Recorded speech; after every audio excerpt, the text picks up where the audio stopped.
Chaz Wasserman versus Cedric Severak. You can see here a slight reach advantage, height advantage for Wasserman. Not too much, I think, to make a difference right here. Probably not going to make a difference. Going to be who's able to come out here, execute the game plan, going to get the victory here.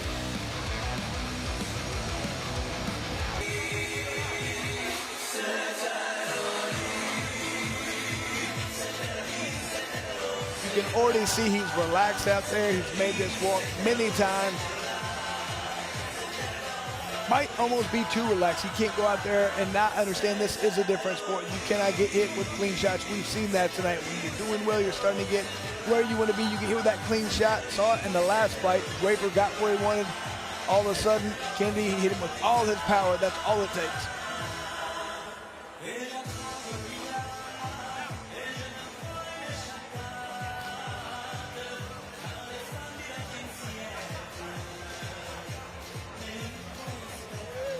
Actually, he's trying to get the crowd there. Not happening for him.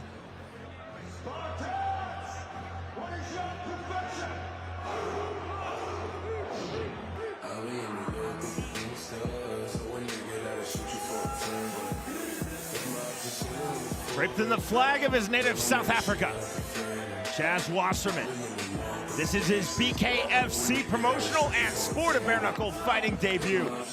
Wasserman has had 2 pro MMA bouts in his career and 4 in pro boxing. Another well-rounded fighter right here. Same thing as last guy's gonna have to try and blend these 2 sports together, understand that this isn't boxing, this isn't MMA, this is something totally different. Hopefully they've worked on all aspects.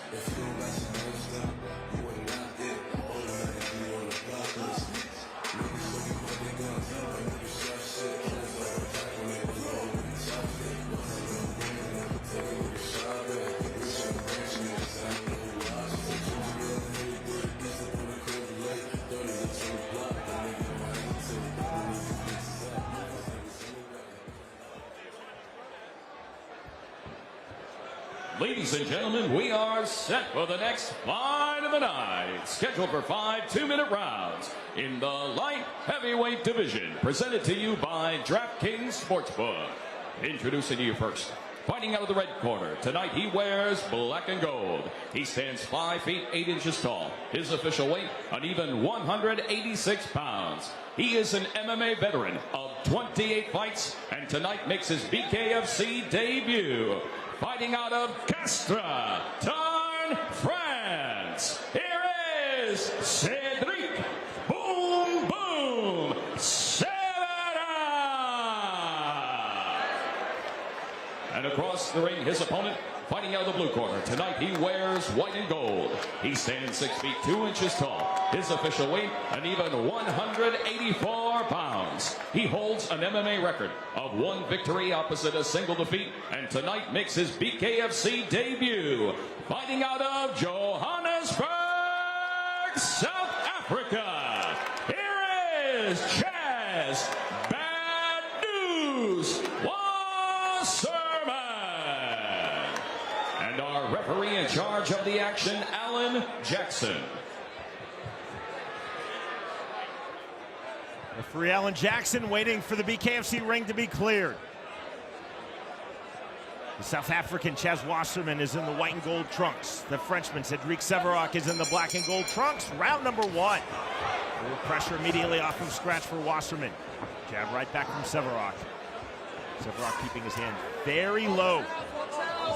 Just clinch, left hand, right hand.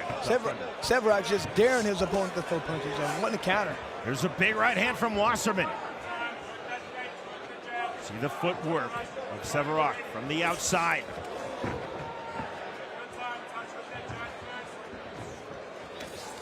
It's much higher, much tighter for Wasserman. Wasserman off the jab. And the jab right back from Severak, not there. Long, stiff jab from Chaz Wasserman. See the feint on the roll under from Cedric Severak. Jab now from Wasserman. 70 seconds remaining, round number 1.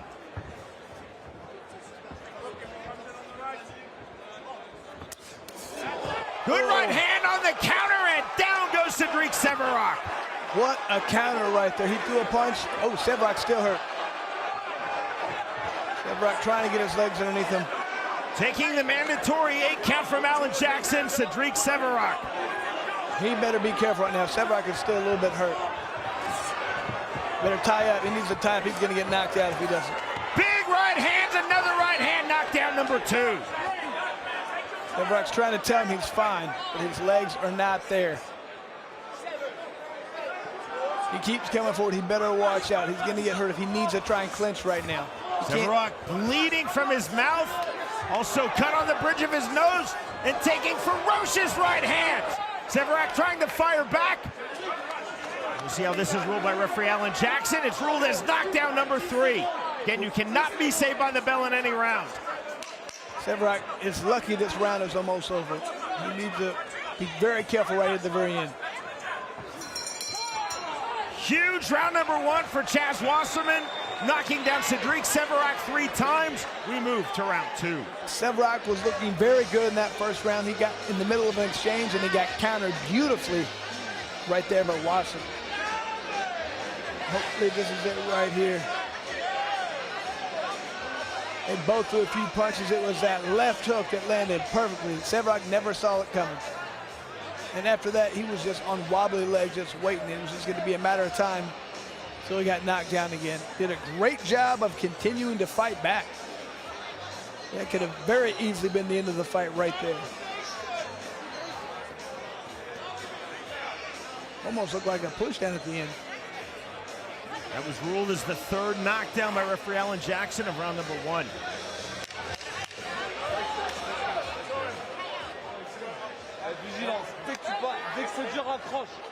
Severak is going to have to do something very rapidly to change the pace of this fight. He needs to work to the way, get his inside and land his own hard punch, but he's got to keep those hands up. Severak trying to stay active with the jab as we start round number 2. There's the hook jab, conventional jab from Cedric Severak. Notice how Severak's hands are up now. They weren't at the beginning of the fight. We talk about all the time on our BKFC broadcast, Chris. When fighters keep their hands low, they're either very confident or very tired. Severak was very confident. Now keeping his hands in a much more traditional striking guard. Severak literally had both hands below his waist as we started this fight on the entries. Very easy to do when you're not using this sport. All of a sudden you learn pretty quick. I cannot do that. Jabs from Wasserman. 1:10 remaining round 2. Overhand right on the entry from Severak, not there. Good left hook, and that drops Cedric Severak, knockdown number 4. And that's been the story right there. That counter left hook. Wasserman's been beautiful, landing every time.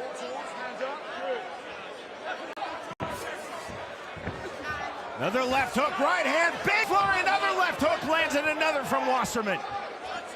Severak not trying to back away or cover up. He's firing right back the entire time.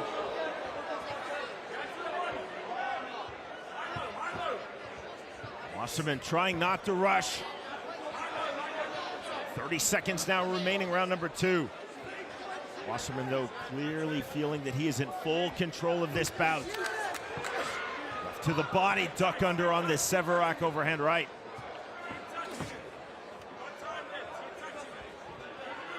Severak 5'8" to Wasserman 6'2". That's accentuated, Chris, because as you see the difference in stances, Wasserman has a very tall stance. Severak really crouches forward on the lead leg. Left hook just off the mark. We move to round 3. I would say a better round for Severak right there, but he still got caught with that left hook, put him down. He does have his hands up a lot more right now, though. So you can see right here is that counter left hand. Severak's doing a great job of a lot of things out there, though, but keeping that right hand is not it, because when Wasserman throws that right hand, he's all cocked and loaded to throw that left hook. All that power is on the left leg, and as he explodes out, it's landing and doing damage. Throwing punches and having power is all about distribution of weight. When you have all your weight on that left foot, you can throw the hard left hand. If you have it all on the right foot, you can throw the hard right hand and switch the momentum over to that other leg. That right there is what Wasserman's been able to do, and do it effectively and land some hard shots.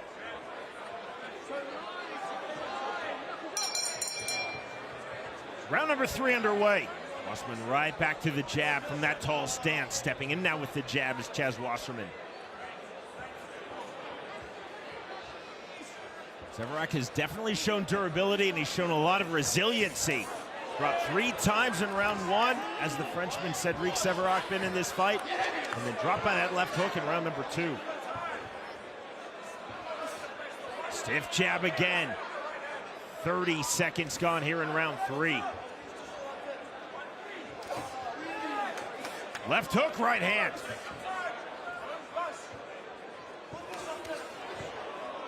And you can see right now, Wasserman confidence just keeps going up. He doesn't feel like he's in any danger right now.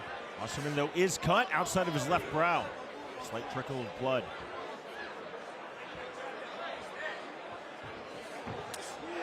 There's the counter right hand! And that hurt him. Most significant punch of this fight landed by Cedric Severak. Severak needs to go to the body right now. The left hook, and knockdown number 1 recorded by Cedric Severak. Chaz Wasserman taking the mandatory 8 from Alan Jackson. Let's see how hard he steps on this. The Severak, is he gonna try to finish the fight right now?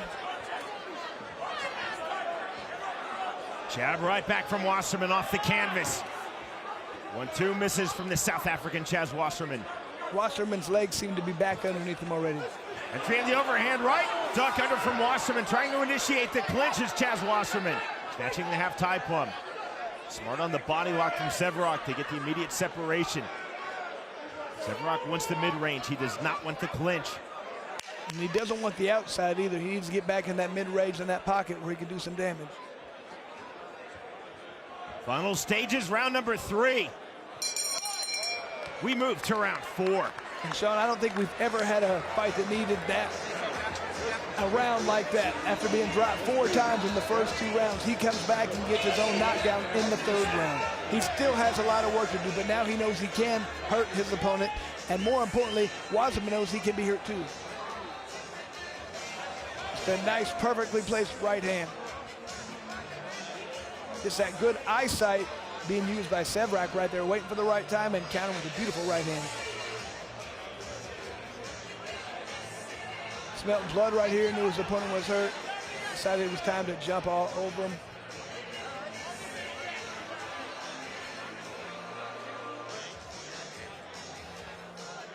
Three knockdowns recorded by Chaz Wasserman in round number 1, so presumably a 10-6. Wasserman drops Severak in round 2, presumably 10-8. Severak drops Wasserman in round 3, presumably 10-8 the other way. That would be 28-24. I don't know that I've ever seen that scorecard through 3 rounds in any combat sport. I would think not. Round number 4.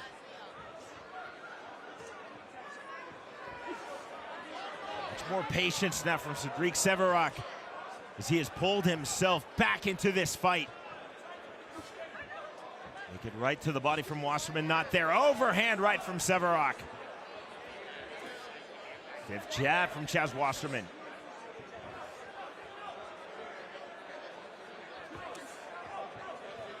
Severak's just waiting for the right time to counter his opponent, waiting for him to throw a wide punch, commit too much, and then come with an opening, just like that. Severak with the right to the body. Jab right back from Wasserman. That punch continues to be there, that long jab from range for Chaz Wasserman.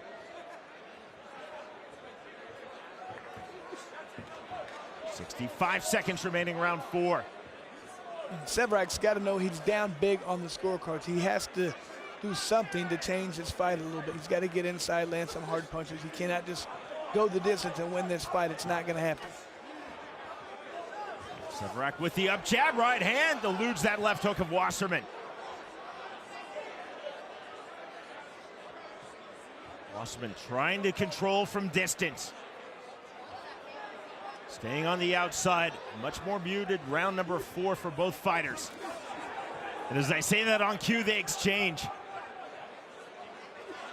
Good jab from Cedric Severak. Good jab right back from Wasserman. Now 20 seconds remaining, round 4.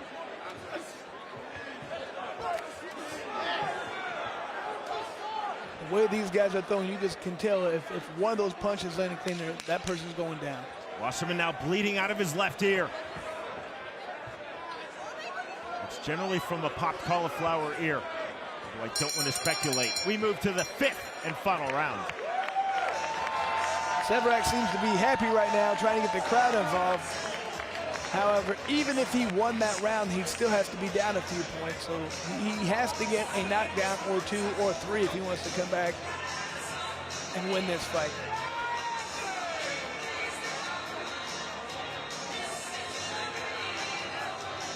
And like I said, these are those punchers. Both guys are throwing beautiful punches right now in good position. If one of those lands, you can just tell the other person can be severely hurt.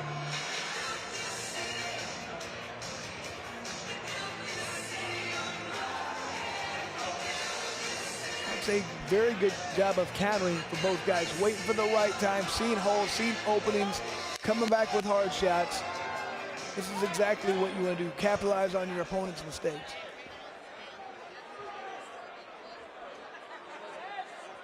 Chaz Wasserman versus Cedric Severak.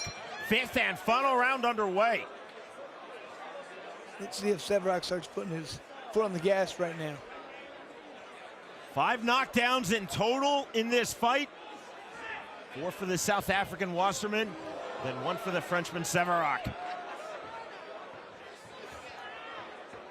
And a right hand from Wasserman, back against the ropes. On the duck under, good left hand lands from Severak. Right hand just misses from Wasserman. Wasserman just keeps coming back with power. Severak waving his opponent forward. Another good left hand.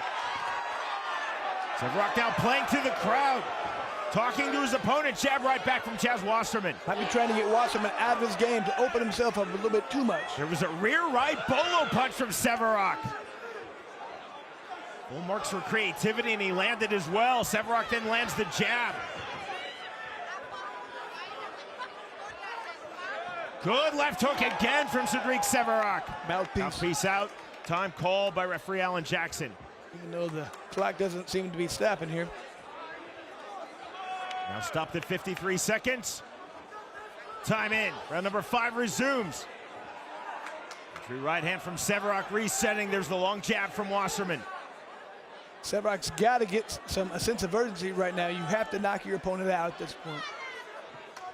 See Severak's mouth is wide open. Closing stages of this fight, lands the left hand. Wasserman on cue shakes his head no. Severak lands the right hand, left jab, Cedric Severak. Severak again looking for that rear right uppercut, couldn't find it. Overhand right from Wasserman. Wasserman, lateral movement, staying on the outside, back against the ropes. Severak trying to will himself back into the mid-range, again waving his opponent forward. Into the pocket goes Severak.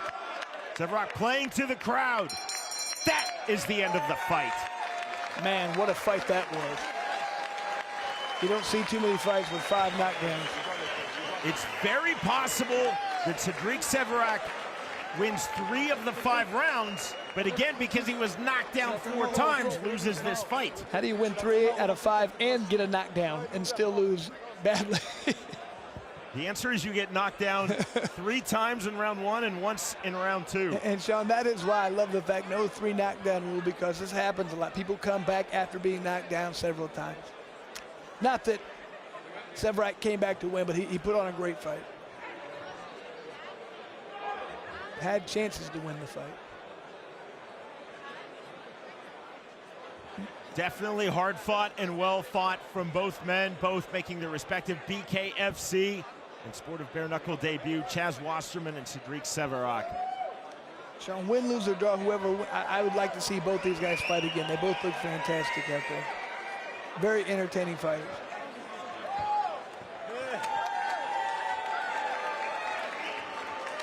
And our judges tonight, scoring ringside here in London, signed by the ISKA.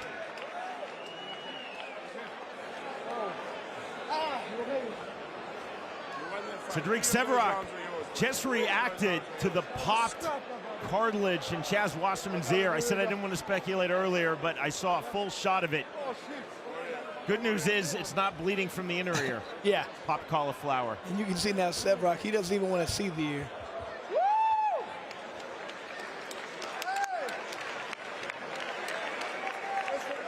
See the delay at the ISKA commission table. probably because all the knockdowns. I don't think we're going to have a split decision or anything, but with all the different knockdowns, it's going to be a spring score. One you're probably never going to hear again. And quite possibly, we speculated this would be 28-24. Chaz Wasserman through 3 rounds.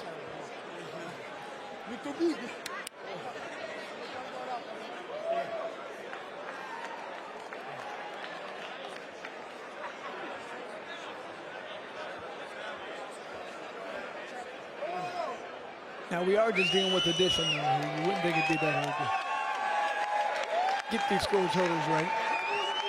They're not using algebra or anything, are they? They do it different over there? Well, there's some 10s. There's probably a 6. There are a couple of 8s, maybe a 7 in there. Maybe they got the calculator. Maybe a 9. Or the abacus. I don't know.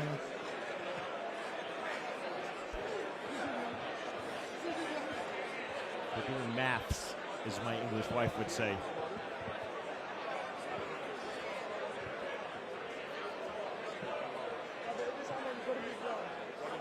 What do you think the score is going to be there, Sean? Let's hear what you got.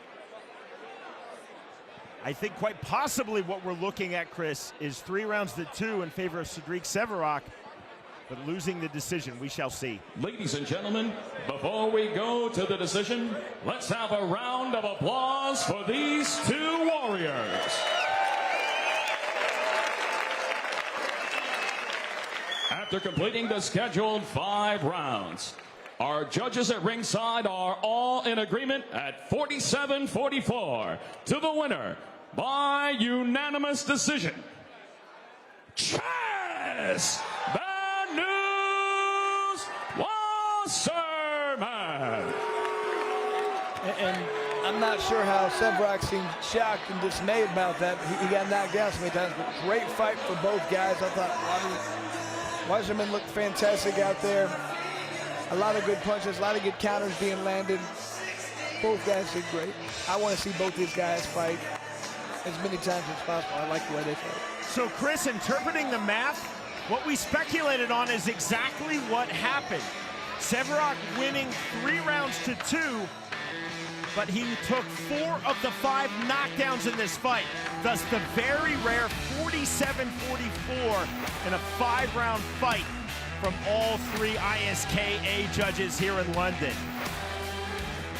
The winner, by way of unanimous decision, in a 5 knockdown fight, Chaz Wasserman defeats Cedric Severak.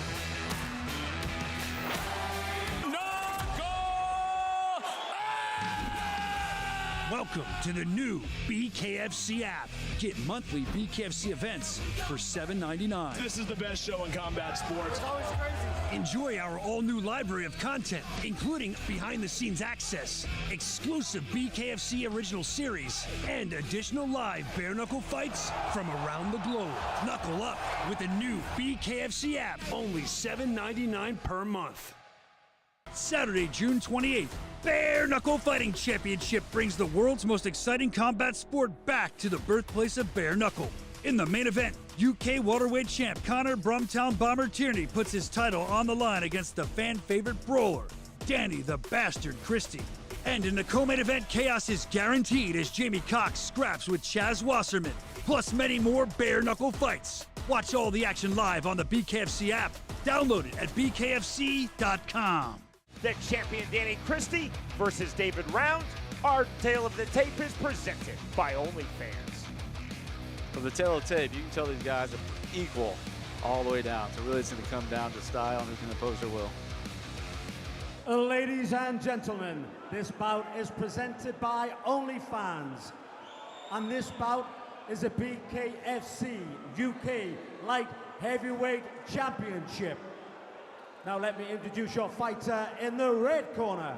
This fighter weighed in at 178.2 pounds. He has a BKFC record of 3 wins and 2 losses.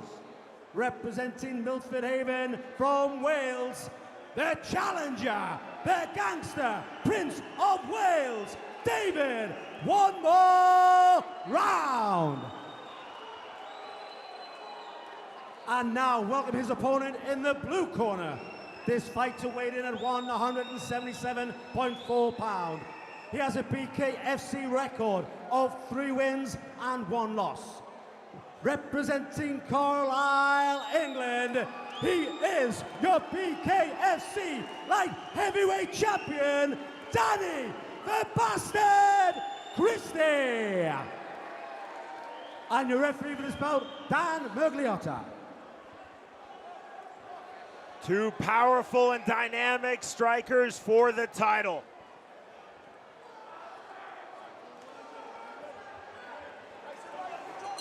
Round number 1. Blue trunks for the champion, the Englishman, DANNY CHRISTIE. White and green trunks for the Welshman, David Round. Switch of stances from Round. Yeah, I was going to say, he did start in the southpaw stance. CHRISTIE trying to explode in, takes the right hand, half-tie plum. Both fighters swinging big. Overhand rights from David Round. There's the separation from Mergliotta. Soft warning to Round. Mergliotta telling him watch the punches to the back of CHRISTIE's head. Right back to it, there's the jab from Round. Exploding to the inside now, DANNY CHRISTIE on the right hand, left hand. Back to the half-tie plum goes Round, he's landing clean. Left hand, huge left hand, he's out. And down goes David Round. That was a nasty combination there, caught him right on the button.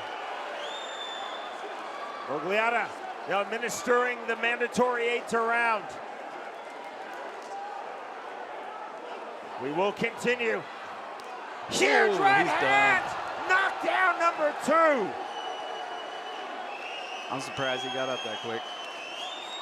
He's definitely got heart, but Danny's landed some nasty shots.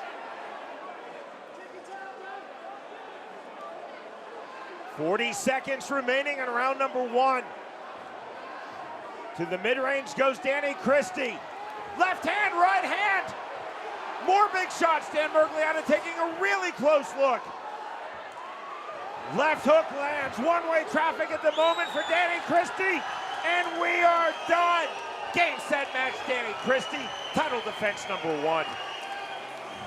I think that was a smart move by Dan Mergliotta, in my opinion. You know, he's got no quitting him. David John Round wanted to keep going, but his body didn't. So I think he saved him from a little extra damage there. Hats off to DANNY CHRISTIE, man. He came in and imposed his will.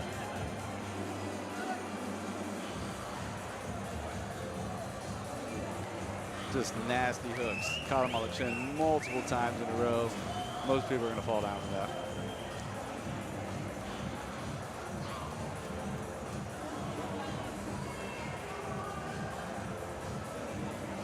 Our fight replay presented by Crafted Irish Stout.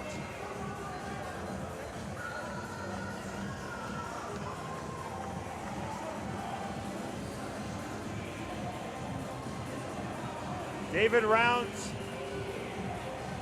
extremely talented and accomplished professional combat sports fighter.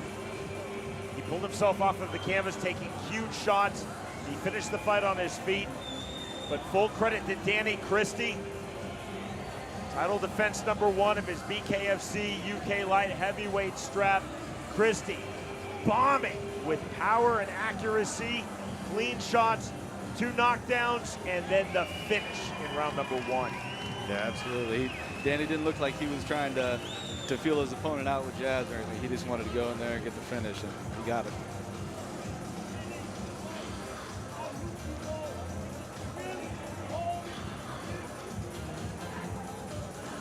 Round was able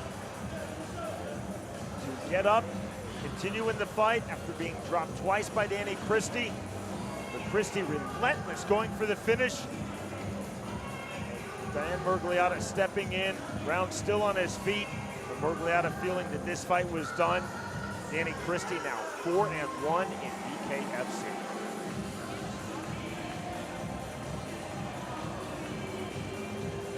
Here's the machine. Ladies and gentlemen, after 1 minute 38 seconds of the very first round, we have a winner by the way of technical knockout, and still your BKFC UK light heavyweight champion, DANNY the Bastard CHRISTIE. That's class in defeat from David Rounds. Class in victory from Danny Christie.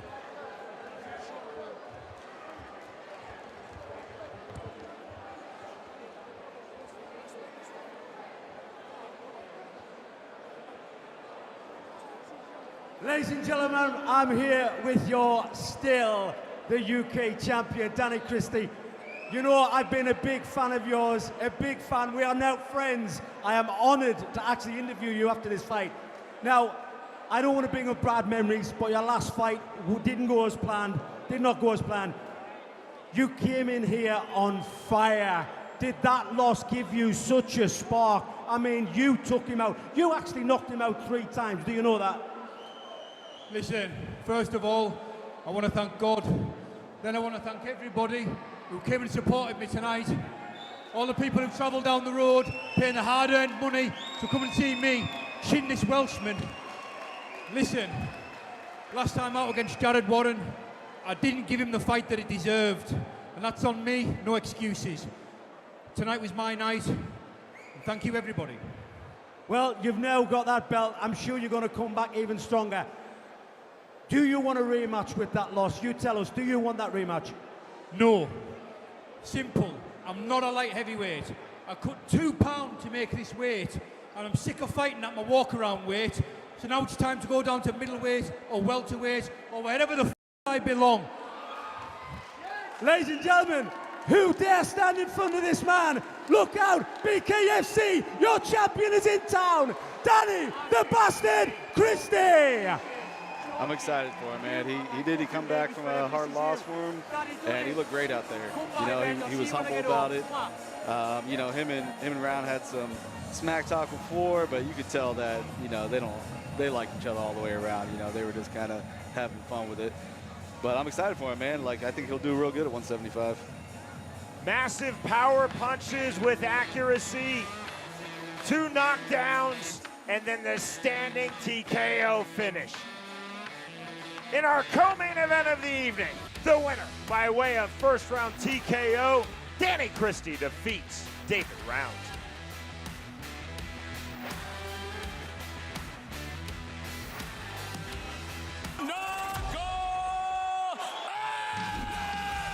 Welcome to the new BKFC app. Get monthly BKFC events for $7.99. This is the best show in combat sports. Enjoy our all-new library of content, including behind-the-scenes access, exclusive BKFC original series, and additional live bare-knuckle fights from around the globe. Knuckle up with the new BKFC app, only $7.99 per month. Saturday, June 28th, Bare Knuckle Fighting Championship brings the world's most exciting combat sport back to the birthplace of bare knuckle. In the main event, UK welterweight champ Connor Brumtown Bomber Tierney puts his title on the line against the fan-favorite brawler, Danny the Bastard Christie. And in the co-main event, chaos is guaranteed as Jamie Cox scraps with Chaz Wasserman, plus many more bare knuckle fights. Watch all the action live on the BKFC app. Download it at bkfc.com. We have reached our main event of the evening. This to crown the inaugural BKFC United Kingdom welterweight titleist, Connor Tierney versus Johnny Graham. Our tale of the tape is presented by Bucked Up Energy Drink.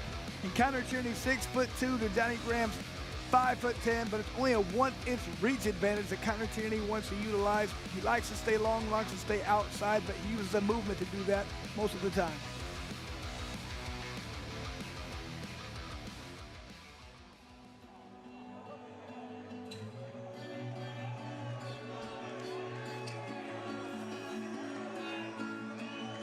Johnny Graham is 2-0 in BKFC, 5-0 in his pro boxing career.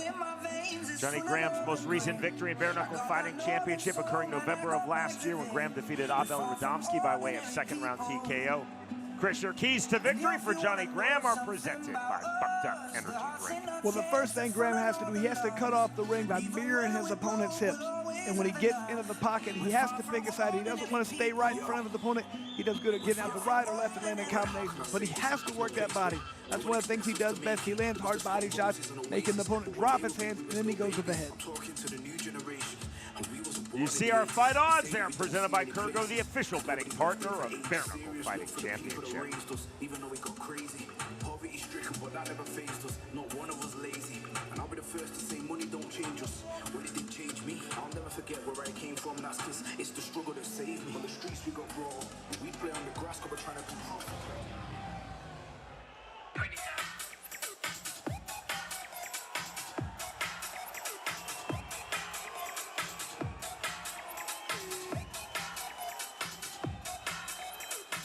Connor Tierney, 2-1 in BKFC, 7-2 overall in the sport of bare knuckle fighting. Before coming to bare knuckle, Tierney was an outstanding amateur boxer here in his native England. He had a total of 48 amateur boxing bouts. Kris, your keys to victory in our main event for Connor Tierney are presented by Bucked Up Energy Drink. In this fight, he wants to stay long outside and on that bike. He wants to be moving laterally, side to side. He wants to dictate when and where the fight happens. He can't let his opponent decide that. And when his opponent gets close, when he gets to get in that point, wants to be in the pocket, he has to tie his opponent up. Do not let him do that body work.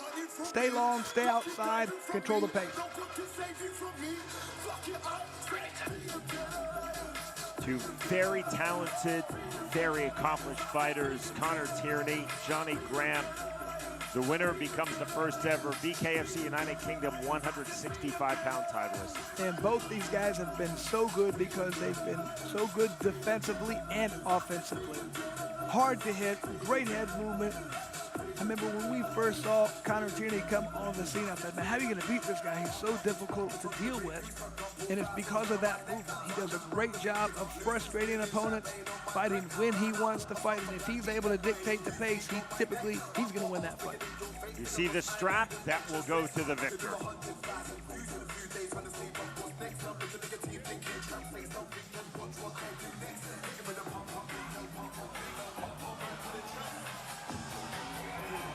To get our main event of the evening started, we send it back to Jeff Houston.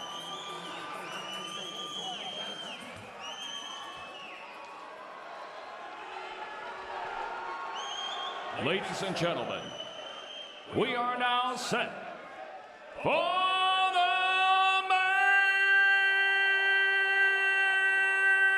main event.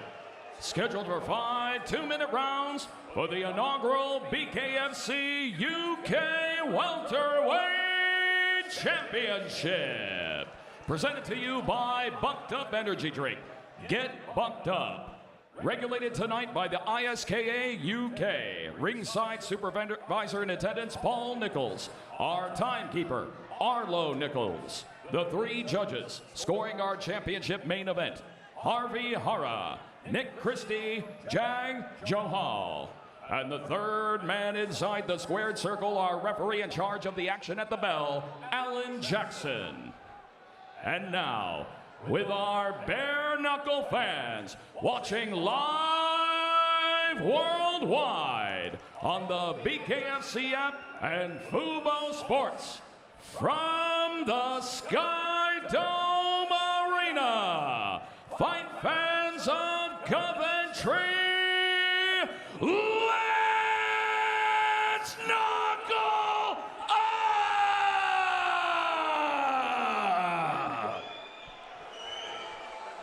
Introducing you first, fighting out of the red corner. Tonight he wears black with multicolors. He stands 5 feet 10 inches tall. His official weight, an even 165 pounds. He holds an undefeated BKFC record at 2-0. Fighting out of Leeds, England, here is the undefeated Johnny Graham. And across the ring, his opponent, fighting out of the blue corner. Tonight he wears black trimmed in blue and gray. He stands 6 feet 2 inches tall. His official weight, 164.6 pounds. His impressive bare knuckle fighting record stands at 7 victories opposite 2 defeats. Fighting out of Birmingham, England, here is Connor, the Brumtown Bomber Tierney.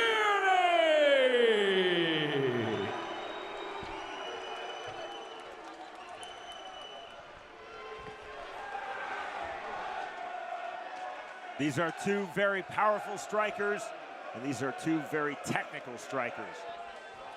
Connor Tierney versus Johnny Graham, both fighters up to scratch. The bell, round number 1. Blue, black, and gray trunks for Connor Tierney. Black and multicolored trunks for Johnny Graham. Sean, I fully believe whoever's able to control the range is going to win the fight. See the head movement from the mid-range for Johnny Graham. Exploding it with the right hand. To the body goes Connor Tierney in the clinch. Looking for the defensive clinch, the S-grip. Connor Tierney, the separation from Alan Jackson. Thanks on the level change for Johnny Graham. And left hook, right hook on the entry.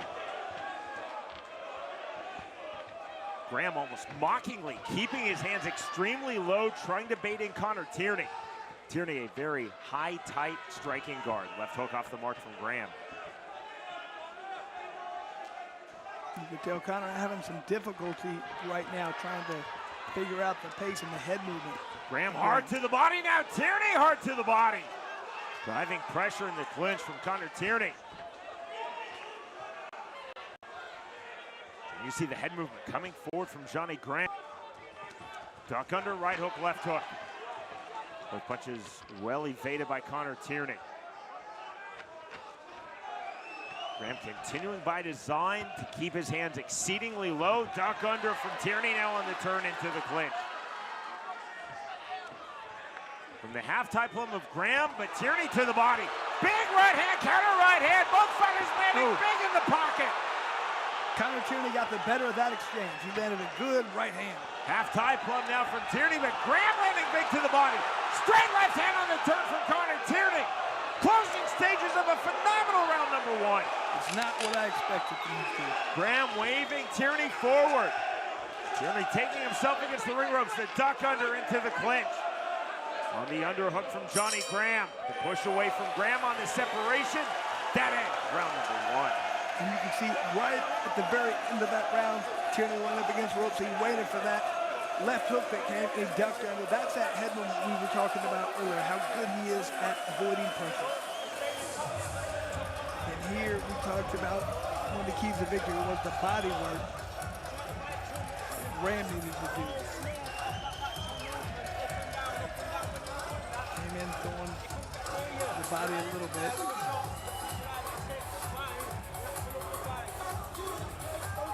This is a good exchange.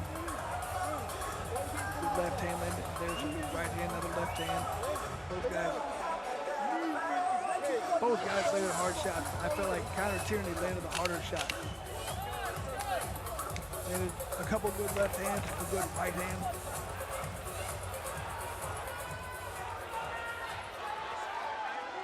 Very uncharacteristic of Connor Tierney to sit and trade the way he did. Round number 2. Connor Tierney from Birmingham, England. Johnny Graham from Leeds, England. Left hand, and down goes Johnny Graham. Just a sneaky left hand, right down the pipe. Landed perfectly. Mandatory 8 count given to Graham by referee Alan Jackson. I just don't think Graham saw that punch at all. Graham off the canvas coming forward. Tierney staying on his bike, staying moving on the outside. You see the lateral movement. To the left, to the right for Connor Tierney. He makes it where you can't set your feet to throw power shots. 1:15 remaining, round number 2 of our main event. Step in right hand with power and accuracy from Connor Tierney. Graham, to his credit, took that punch very well, resetting, very open stance.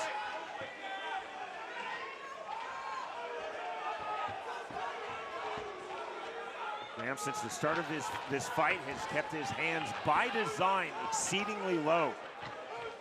And that is to draw in Connor Tierney. Tierney on the outside has maintained a very high, tight, disciplined striking guard. Duck under from Graham. The fighters again to the body. And the half-tie plum, right hand, left hand on the exit. Alan Jackson telling both fighters, listen to me.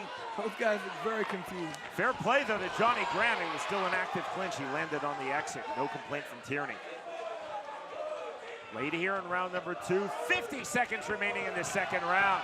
Triple jab entry from Johnny Graham. Overhand right just off the mark. Counter left hand, another left hook.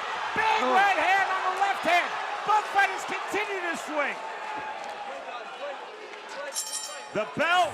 Next stop, round 3. That was the first punch that really caught Connor Tierney's attention. Graham went to Tierney's corner. The shoulder bump, the two had words. Now Graham back to his own corner. And if that hadn't been for the knockdown that happened early in that round, I would have said that last little flurry could have stole it for Graham. But not when you have this straight left right on the button. He said it wasn't an overly powerful shot. It wasn't something that did a lot of problems, but it caught his attention. And both guys doing a lot of body work.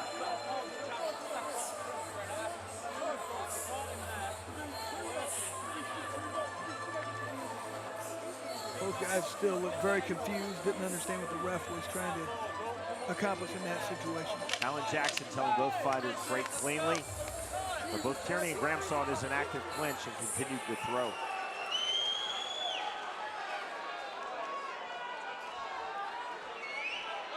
So knuckle up from Alan Jackson, round number 3. There's a stabbing up jab from Connor Tierney.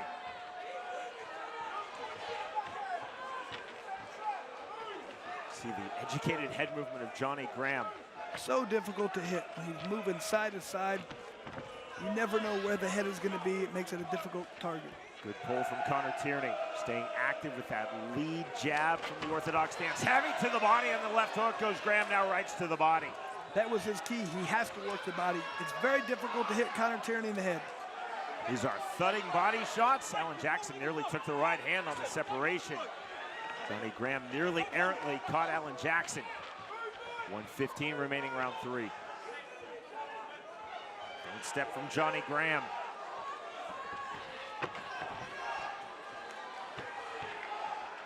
Tierney resetting on the outside. Both men into center circle. Strong double jab that turned from Connor Tierney, right uppercut. Get on full display, Chris. We've talked about both being very powerful, both being very technical. There's that naked right hand, another naked right hand from Connor Tierney. Johnny Graham just waving him forward, wanting more of it. 40 seconds remaining, round 3. Graham wants to encourage that because that's his best chance. If he can get Connor Tierney into a mix, make it a brawl, easier to hit him. He's so difficult to hit on the outside. To the body from Graham on the level change. And you see trying to cut off the ring. Tierney continuing to move, staying on his bike, staying on the outside, eluding that right hand, left hand. There's that head movement that Connor Tierney does so well. Moves out of the way. We thought this would be a great main event. Thus far, it's a great main event. Big left hand from Graham. We move to the 4th round. I'm liking it when Graham gets inside and starts throwing to the body immediately. When you headhunt against Connor Tierney, he's going to duck, he's going to avoid, he's going to get out of the way. That's frustrating, and it also wastes a lot of your energy and your time. So you have to go to the body. I think Graham's doing a good job of doing so thus far.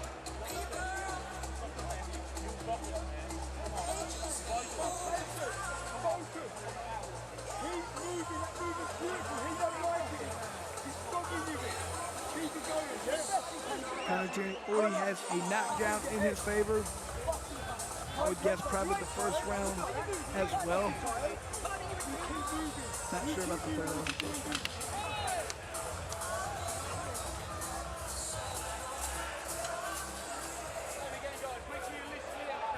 We're at Skydome Arena, our BKFC debut in Coventry.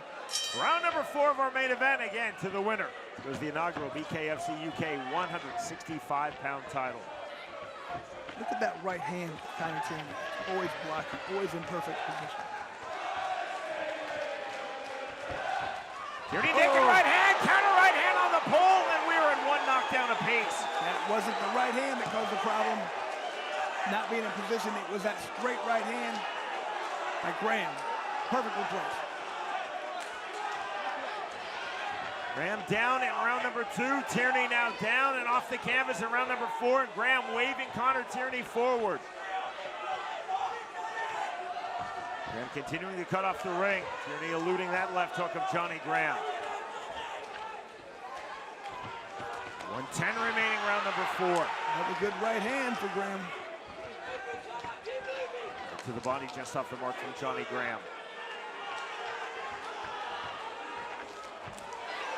Hard to the inside. There's the overhook from Tierney defensively. That draws the break from Alan Jackson. Immediately to the inside, Johnny Graham after the separation. Tierney now crouching, looking for the naked 2. Couldn't land it. Graham talking to Tierney. Hands low, chest open. Graham trying to get Tierney to engage on an inside fight where they are trading, but now trading from the mid-range, Connor Tierney. Let's see if this makes Graham decide to forget the body and just continue to headhunt. Getting that knockdown does it sometimes.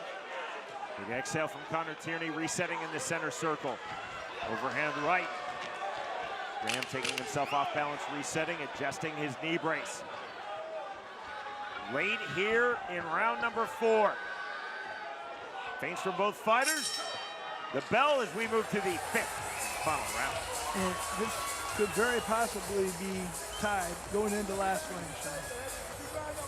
Both guys have a knockdown. You never know what the judges are scoring some of these rounds, but you have to think by looking at it, we very well could be tied. And watch how this right hand slips in. Right on the chin. I was just talking about before that how Connor Tierney does a great job of keeping that right hand, protecting the right side of his chin. But not so, that straight right down the pipe, landed on the chin perfectly.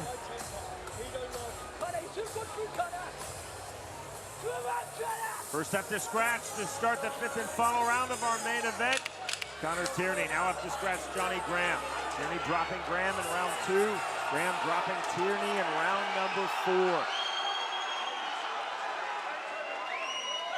To round number 5. Immediately to the jab goes Connor Tierney. Shooting right hand to the body from Graham. Graham has been very effective on the level changes. Tierney has been very effective at range. And I like how when Graham's ducking that head, he's coming back up with punches. Hook to the body, rear right uppercut, left hand. And I feel like Connor Tierney right now, he understands he has to do something meaningful to win this fight. On the flurry to the head from Connor Tierney. 1:25 remaining, 5th and final round. Again, Graham waving Tierney forward. Entry on the right uppercut from Connor Tierney into the clinch. I think Connor Tierney's doing the right thing. He's throwing uppercuts. You have a guy with that head movement. If you throw over the top, you're not going to land those shots. Johnny Graham cut outside of his right brow. Tierney continuing the circle. Step in jab. The right uppercut again. That was clever from Tierney. Back to the outside. 50 seconds remaining in our main event. Hands down, chest open, coming forward, Johnny Graham off the left hook. Naked right hand from Johnny Graham, counter right hand from Connor Tierney. Tierney to the body. This is an outstanding fight, 2 outstanding fighters. And you see how Graham just looked at his right hand. Graham on the duck under, eluding the right and the left of Connor Tierney. Whoever lands a good, meaningful combination could win this fight right down the stretch. Under from Johnny Graham. The 10-second clock to the body, to the head with the left hand goes Graham. Tierney a straight right hand again. Connor Tierney with the right hand. Graham resetting. The bell and the end of our main event.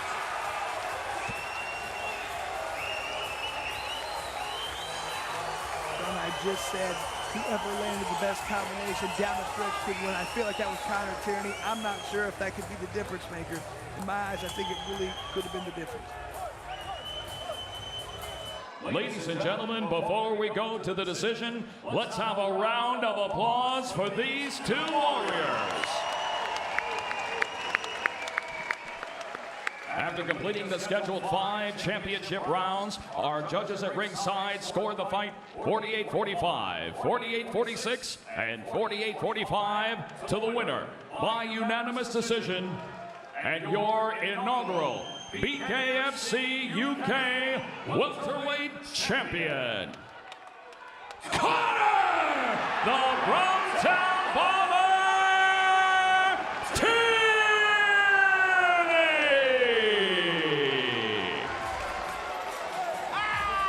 It was a little more lopsided than I thought. It was a very close, competitive fight.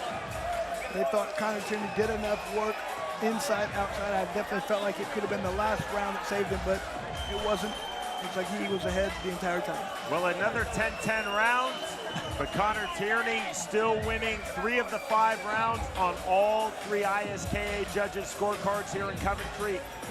Connor Tierney now 8-2 in the sport of bare knuckles, 3-1 promotionally in BKFC.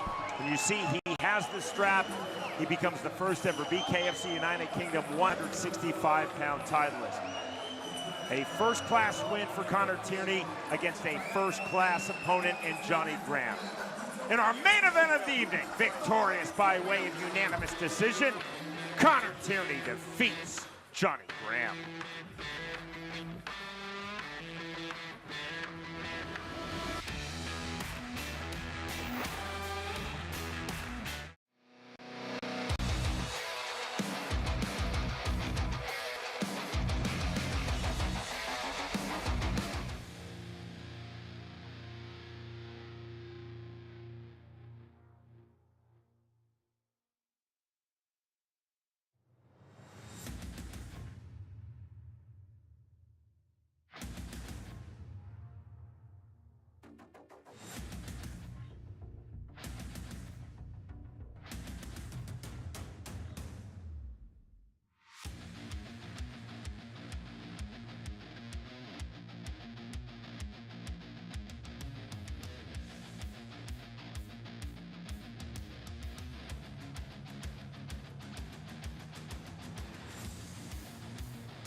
Tonight, the world's most exciting combat sport, Bare Knuckle Fighting Championship, is live. From Birmingham in the United Kingdom, Titans are ready to toe the line and prove their worth.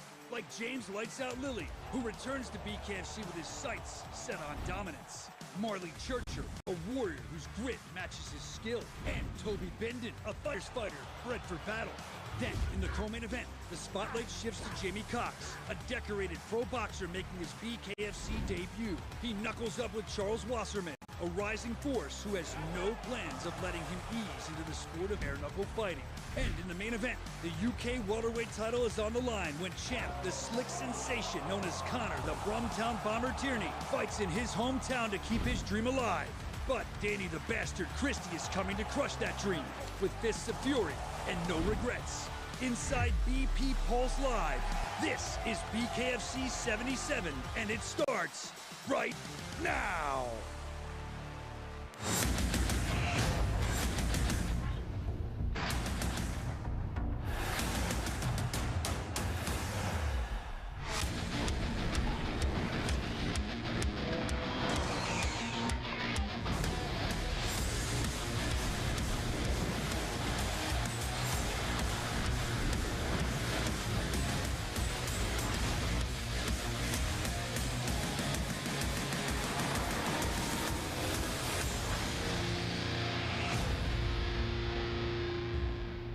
Tonight's Bare Knuckle Fighting Championship, presented by Bucked Up Energy Drink, is back in England.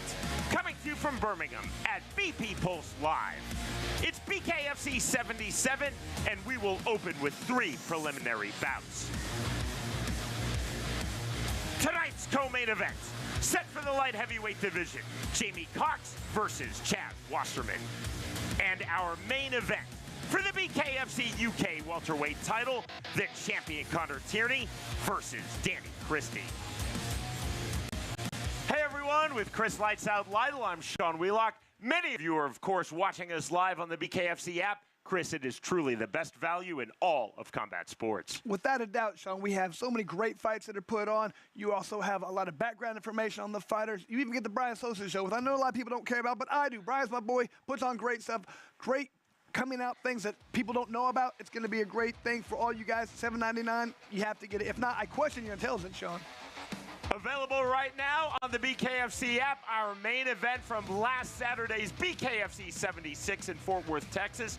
The fight for the BKFC interim 155-pound title, the American Tony Soto versus the Englishman Ben Bonner. And Sean, this fight did not disappoint. Amazing back and forth action the entire time.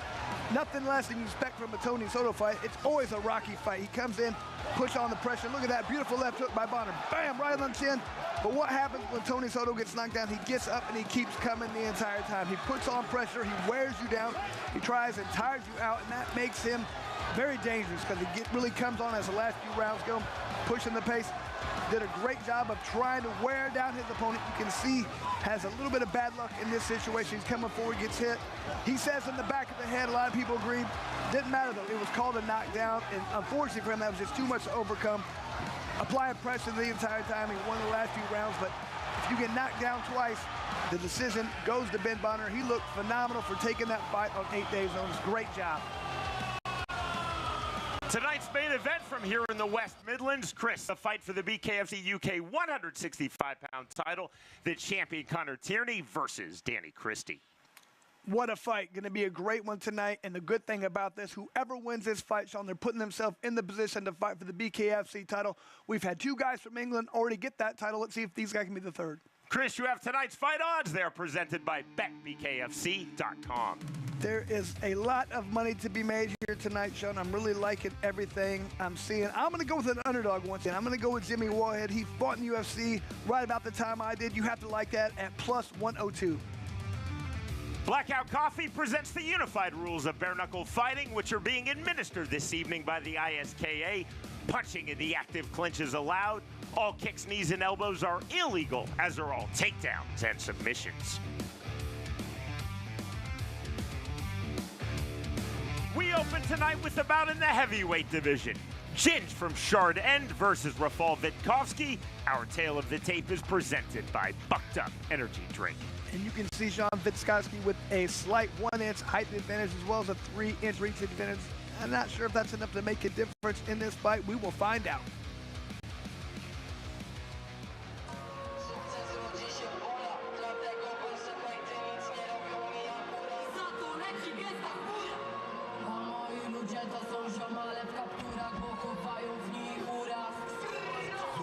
From Poland, now based in Coventry, England, Rafał Vitkovski set for fight number 1 in Bare Knuckle Fighting Championship.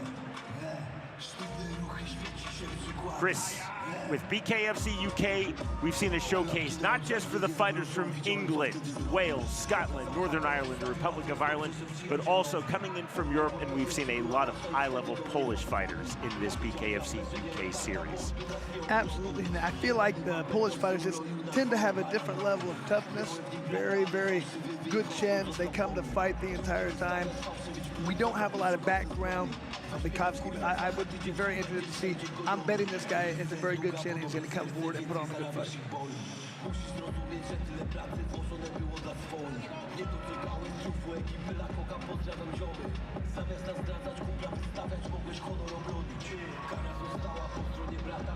Outstanding atmosphere here in Birmingham, England at BP Pulse Live. To the ring comes Rafał Vitkovski.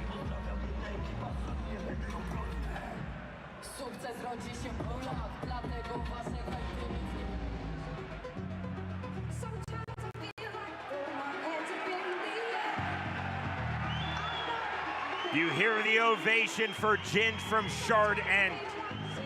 Real name Liam Smythe, from here in Birmingham, England, more specifically from Shard End in Birmingham proper. Liam Smythe slash Ginge from Shard End, now set for his BKFC debut. Smythe gained widespread notoriety here in England in 2019 through a video of a fight outside of a pub, which went viral. Sean, we've had other people with internet stardom come and do well. I think of Bryce. He came in and he's done very well. I might have another fight for us. We'll have to find out, but it totally depends. I'm not sure how hard this guy's been training, how he's been working, but you would have to think he's not going to come into this fight unless he's been preparing.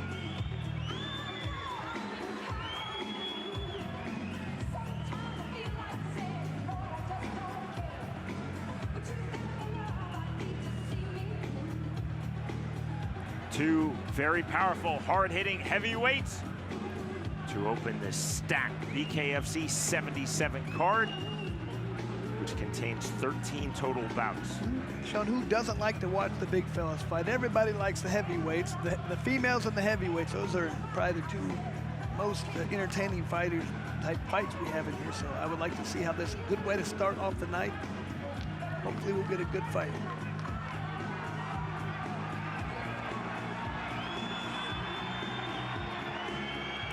To get our evening started, we send it into the ring with Jeff Houston.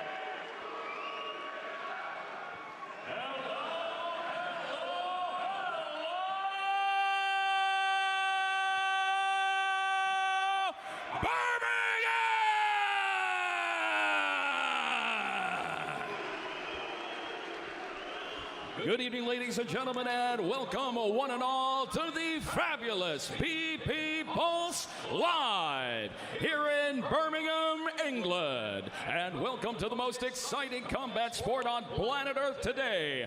No gloves, no mercy, no way out. Welcome to BKFC 77!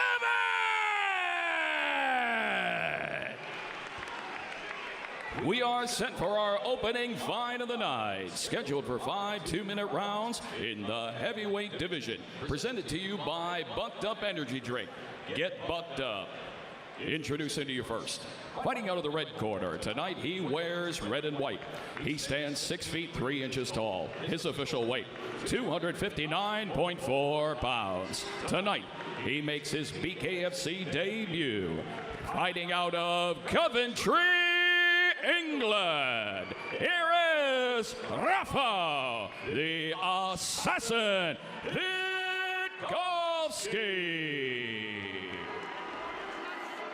And across the ring, his opponent. Fighting out of the blue corner, tonight he wears black and orange trimmed in silver. He stands 6 feet 2 inches tall. His official weight, 234.6 pounds. Tonight he also makes his BKFC debut. Fighting out of Shard and Birmingham, England. Here is the Ginge from Shard.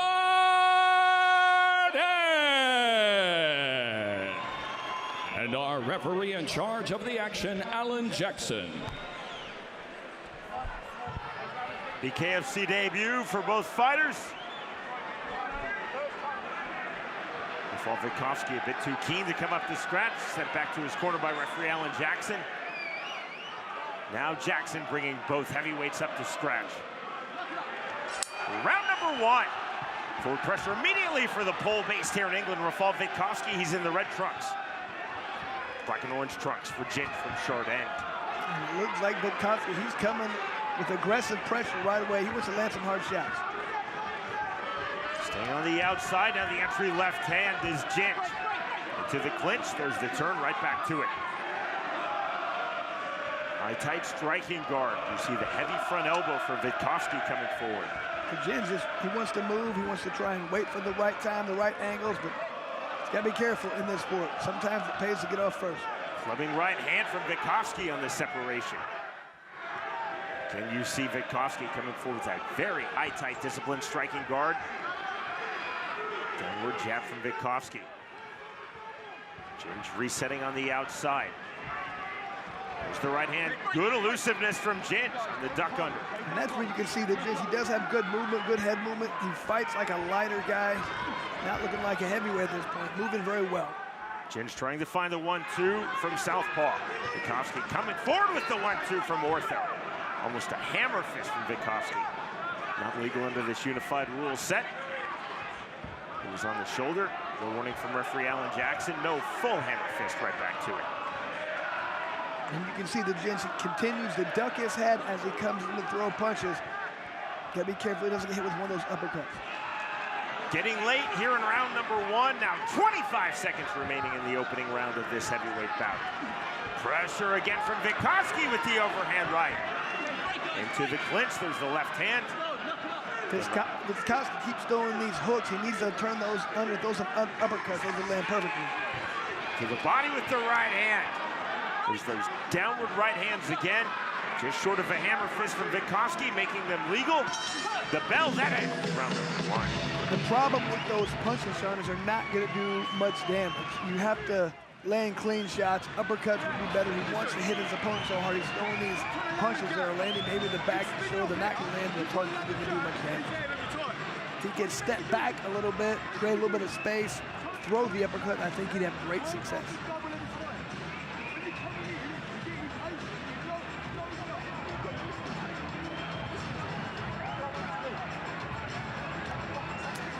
Ginge, he's got to figure out a way to land some shots. He's doing a decent job of being elusive. He's not getting anything clean so far, but he hasn't really found an ability to land anything thus far. I'd like to see him step outside, being a southpaw, step outside that lead foot and throw the straight left right down the pipe. That'd be his best chance to land a big punch.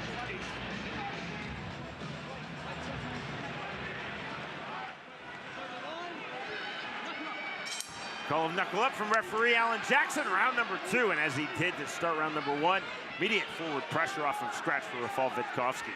Vitkovski, it appears at this point he has really no respect for his opponent's power. He's not afraid of getting hit at all. He's coming straight forward with hard shots. Ginge now forward into the clinch. No punches, inactive. Right back to it from Jackson. Right back to it on the straight line forward from Vitkovski. On the underhook, Rafal Vitkovski trying to work the half-tie plum. I do feel like Vitkovski doing a good job of kind of pushing his opponent around, wearing him down a little bit. Left hand not there from Ginge. Tried to time it from southpaw, throwing that naked 2. Jab forward from Vitkovski, right hand into the clinch. Short left hand from Ginge. 65 seconds remaining round 2. Left hand. That's the soft warning given to Jin from Chardin by referee Alan Jackson. The punch on the turn. Undaunted comes Rafal Vitkovski. Vitkovski with just that non-stop pressure coming forward this time. Good uppercut right there by the Jin. Jin staying on the outside, duck under on the overhand left, not there. Jin's best thing he's doing, he's stepping outside that lead foot, ducking his head, making it very difficult to land that uppercut. Vitkovski to the mid-range off of the jab. 30 seconds remaining in the second round. Overhand left again thrown from Jin, not fully landing.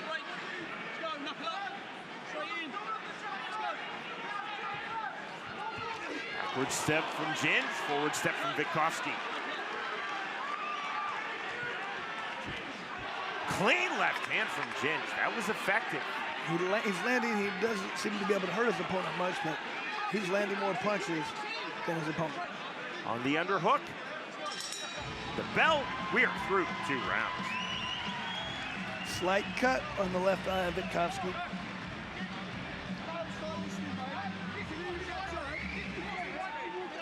Still seems to not really have much fear of getting hit by his opponent, or hurt, I should say. Really needs to really tighten up on his punches he's throwing. He's throwing a lot of overhand rights that are going over the top of his opponent. The Jin continues to duck that head to the right. I'd like to see a lead left uppercut, or even just a step back uppercut thrown by Vitkovski. I think that would land beautifully. Got to get in the mindset of hitting what's available, taking what he's given. There's the Jin continues to step to his right, throws that left, and gets out of the way. Vitkovski's got to adjust.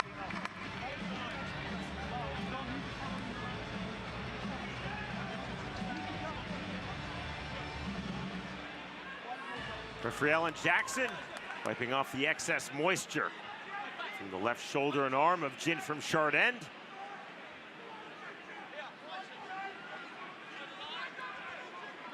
Round number 3.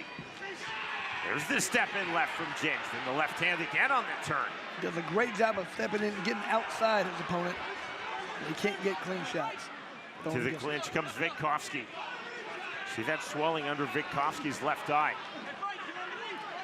He just continues to keep coming forward, throwing that right hand. He's not throwing enough left hooks or uppercuts. There's the short right hand. Trying to work to the half tie plum goes Rafal Vitkovski. Could not find it. Jin staying elusive on the outside. Just an open-handed push away from Vitkovski. Somewhere between a face wash and a slap KRIS. There's a clean right hand from Vitkovski.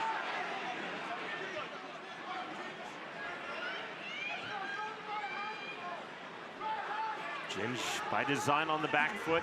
Vitkovski by design on the front foot. Again into the clinch. Double unders, that gets the separation from Alan Jackson. It's largely been the head movement of the Jin just really keeping him from getting him with anything clean.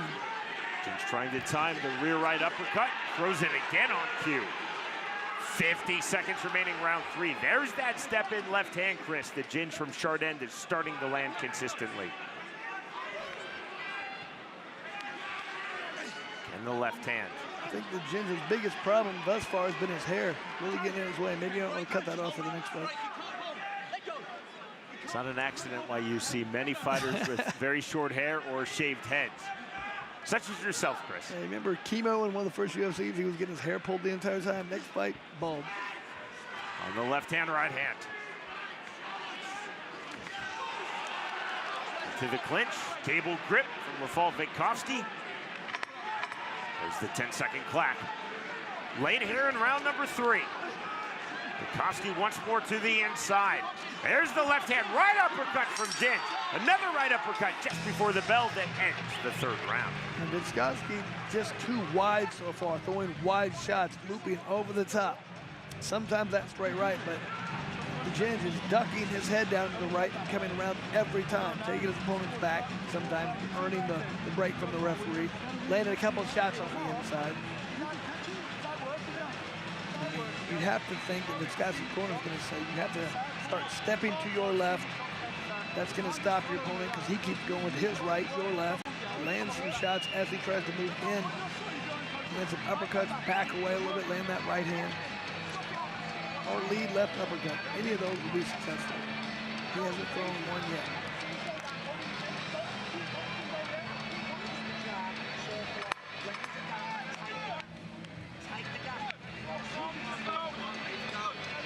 Chris, when you referenced hair pulling from Kimo Leopoldo, I would be remiss not to then reference James Waring versus Eric Paulson, which was not in the UFC.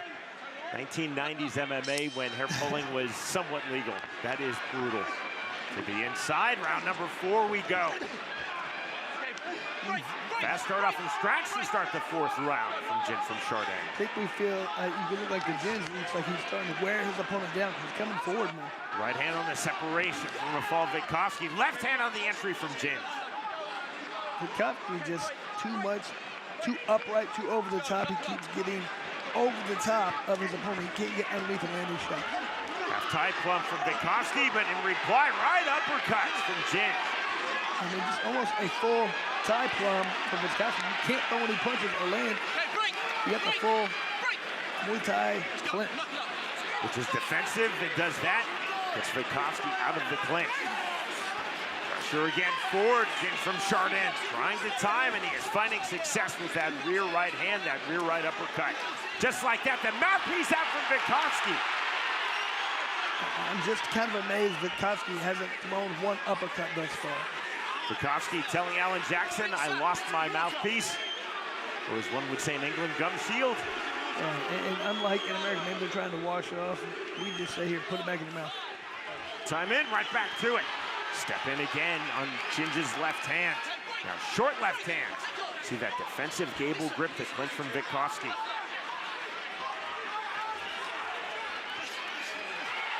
Right uppercut, straight left hand. Push away from Vitkovski. Entry again. Jin from Chardin, Chris, has really turned up the temperature here in round number 4. You can tell Vitkovski has slowed down just enough where he can see every punch coming, so he feels very confident coming in. He can land a lot of hard shots and not get hit back. Right hand, left hand. This is ruled as a knockdown by referee Alan Jackson. Here comes the count. He's not getting up. He wants no more. He's getting hit with too many uppercuts.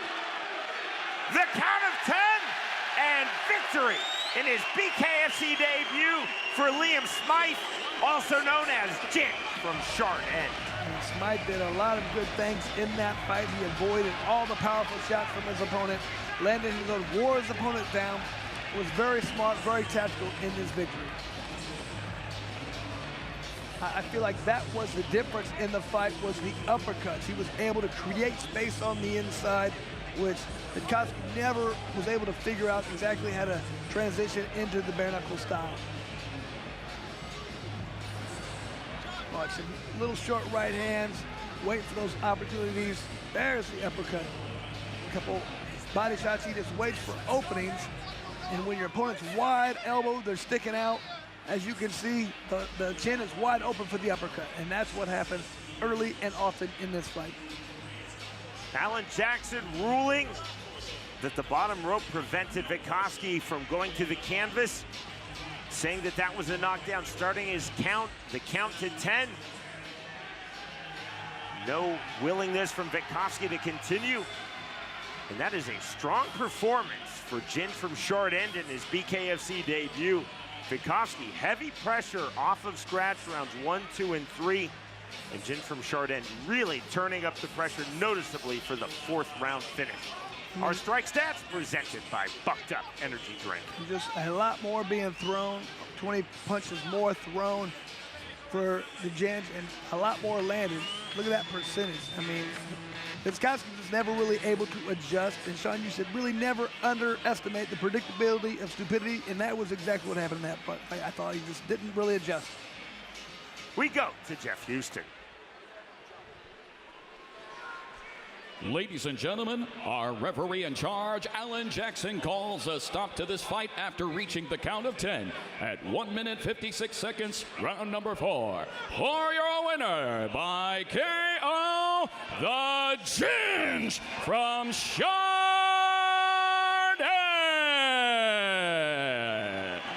I didn't know if the guy was going to be able to lift him up, the coach, but great job for the Jins. Showed a lot of high fight IQ and was very smart, very tactical in this victory.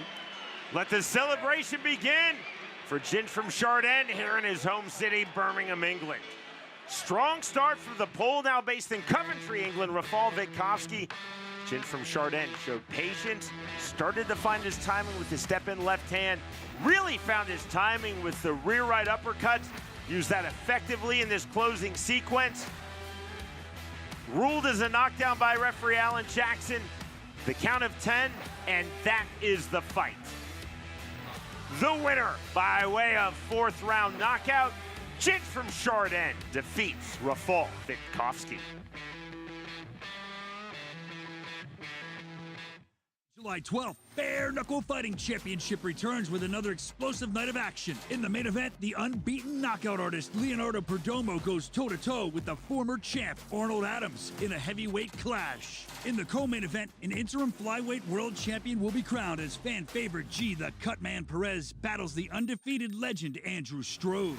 Watch all the savage action live on the BKFC app. Download it at bkfc.com. That's bkfc.com. Friday, July 25th, Bare Knuckle Fighting Championship comes back home to Philly with a wild night of bare knuckle brawls, passionate fans, and non-stop action. In the main event, combat sports vet Dustin the Disciple Peg fights the undefeated Ryan Peterson. The co-main event, straight savage female fisticuffs. Rosa Venom Rodriguez takes on Gabrielle Roman. Plus, don't miss the return of South Philly's favorite son, Johnny Cannoli. Watch it live on the BKFC app. Download it at bkfc.com. That's bkfc.com.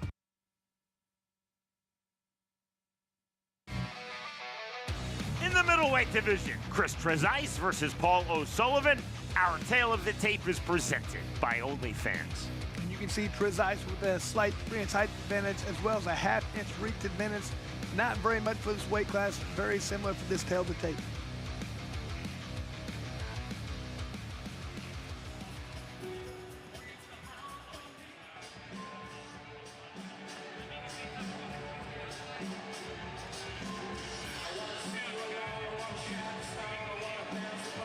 This is fight number 2 promotionally in BKFC for Paul O'Sullivan, and fight number 10 overall for O'Sullivan in the sport of bare knuckle.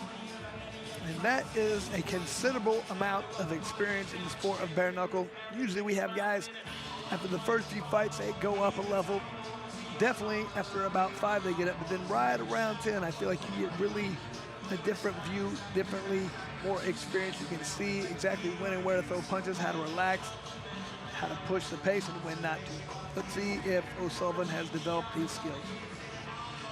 Englishman versus Englishman.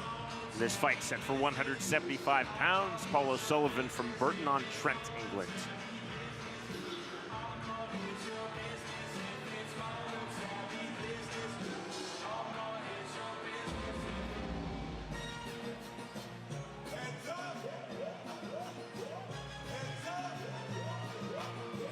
From here in Birmingham, England, Kris TREZISE, now set for his BKFC debut.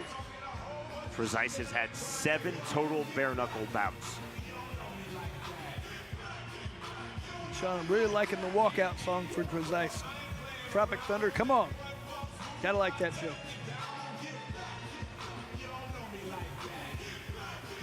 Kris, there are so many local, so many regional, and even national promotions that have worked as de facto feeders from England and across the United Kingdom into BKFC, which is of course a global brand.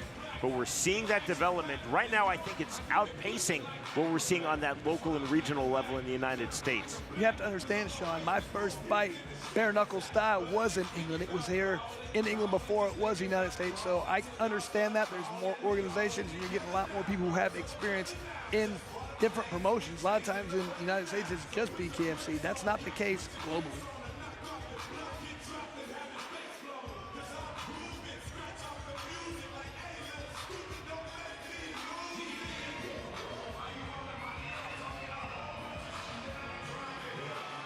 We go to Jeff Houston.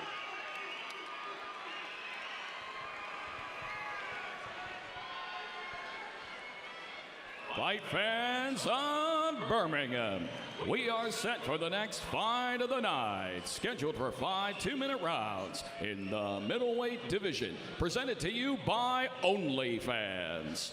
Introducing to you first, Fighting out of the red corner, tonight he wears gray. He stands 5 feet 10 inches tall. His official weight, 174.4 pounds. Tonight he steps into the squared circle, ready for bare knuckle fight number 3. Fighting out of Burton-on-Trent, England, here is Paul, the one-man army of Sullivan. And across the ring, his opponent, fighting out of the blue corner. Tonight he wears black.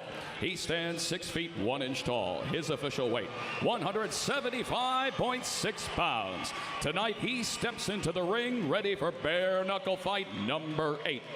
Fighting out of Birmingham,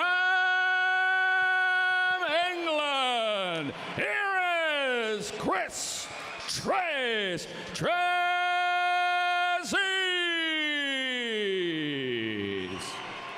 And our referee in charge of the action, Owen Doyle.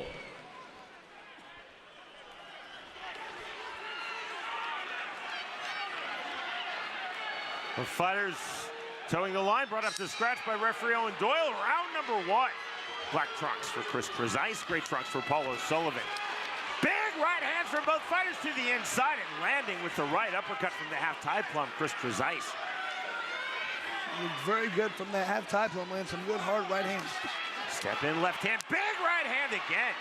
Both guys landing good. O'Sullivan coming forward.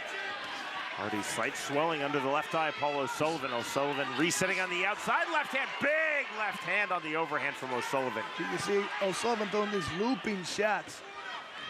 KRZYSZTOF throwing more crisp, clean punches. These are 2 very fast 175-pounders. Fast jab on cue for O'Sullivan. Right hook. KRZYSZTOF landing that flush. KRZYSZTOF just seem a little bit more crisp and accurate with his punches thus far. Higher, tighter striking guard for KRZYSZTOF. Swing and a miss with the left hook. Overhand left entry for O'Sullivan, not there. Definitely blocked by KRZYSZTOF. KRZYSZTOF coming forward. Heavy pressure to the mid-range on the right hand. Big shots, right uppercut. 50 seconds remaining, round 1. Very fast with the uppercut from KRZYSZTOF, landing them nice and clean. Make it 2 entry from KRZYSZTOF. The idea was there, did not land. Good pull from Paul O'Sullivan. Overhand right from O'Sullivan, did not land. O'Sullivan has to be careful the way he's coming in. If he gets caught with one of those uppercuts, it's going to do a lot of damage. Quick separation from Owen Doyle, right back to it. Duck under on the right hook. KRZYSZTOF in and out, working off of the jab from that high, tight striking guard. Again, there's the one, the jab from KRZYSZTOF. Stiff jab, double jab, Paul O'Sullivan, strong entry. Wider stance now from O'Sullivan, sitting back on the right hand, swinging a miss with the right hand from KRZYSZTOF. Like to see O'Sullivan push off of that back foot, come in with a couple hard jabs. Next up, round 2. That'd be his best bet, to push his opponent back, step in with a hard left jab, double it up, and then come with your right hand real clean. And here's the beginning, these guys just going at it. Both guys took a lot of damage in that fight, Sean. In that first round, they went at it, they landed a lot of hard punches on each other.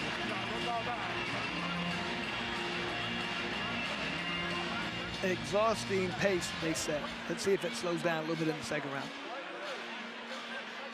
A lot of times early you want to jump all over your opponent and try and get a quick stoppage. And then when that doesn't work, you say, oh God, I better slow down because I'm going to run out of gas if I don't really squash it.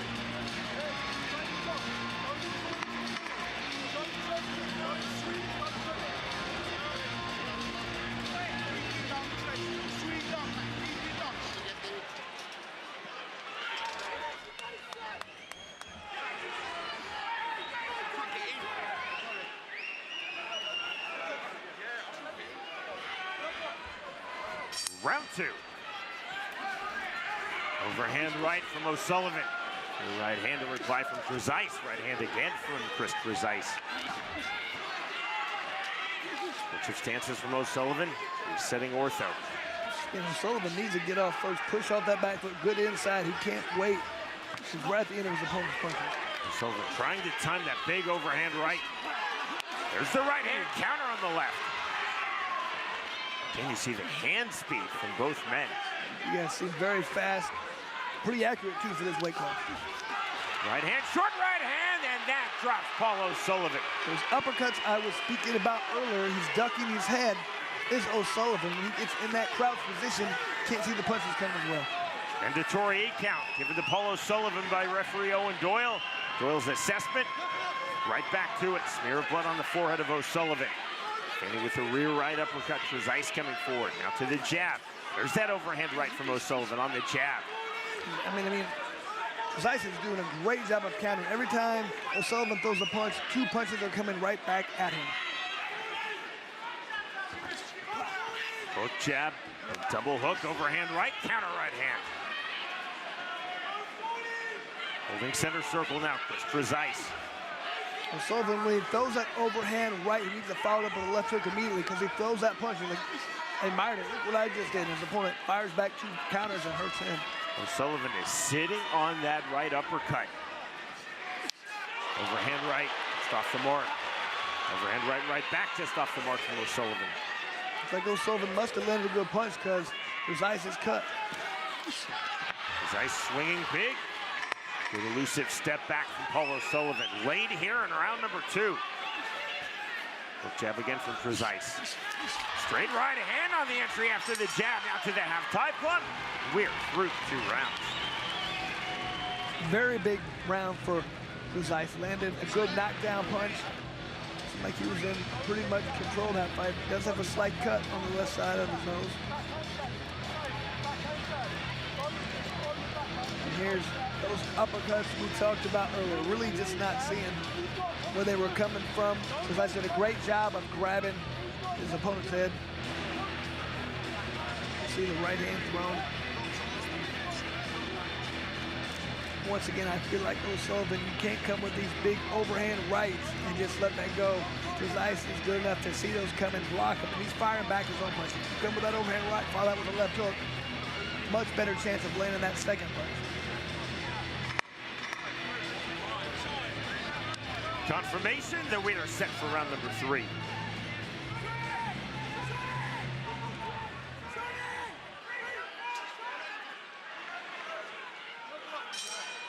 Sporting touch of hands, right back to it. One knockdown thus far in this fight. And make it 1 knockdown apiece. Ooh, just caught him. TREZISE dropping O'Sullivan in round 2. Early stages of round 3, it's O'Sullivan dropping TREZISE. I don't think TREZISE is hurt, just a flash knockdown. Let's see if he feels he has to get that back. Momentum shifting back and forth. And now the momentum to Paul O'Sullivan. TREZISE on the left hand. Sullivan also landed a good right hand in that exchange. Smear of blood across the face of KRIS TREZISE. Off the canvas here in round number 3, and now coming forward from the center circle. Fast jab from O'Sullivan. Fast, and you see the level change as well. Naked right hand entry from TREZISE. 1-2 off the mark. Good head movement from O'Sullivan. 65 seconds remaining, round number 3 of this middleweight fight.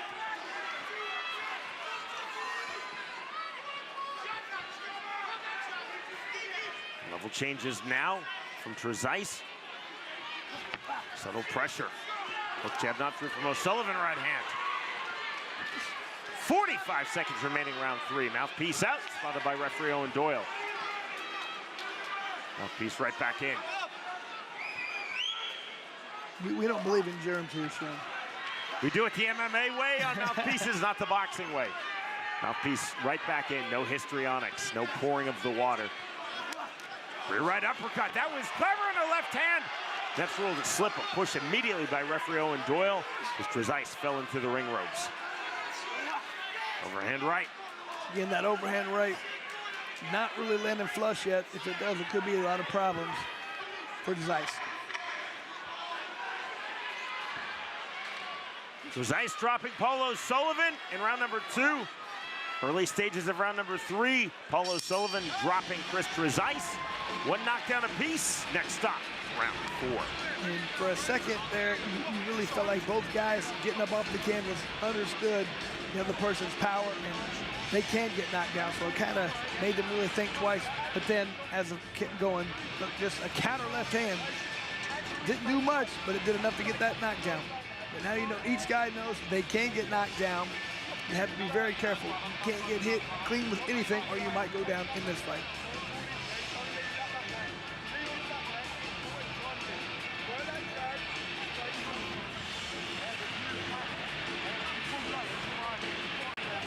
Both guys probably having a 10 round.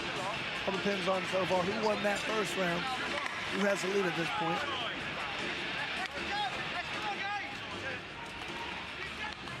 Tonight's referees and judges have been assigned by the ISKA.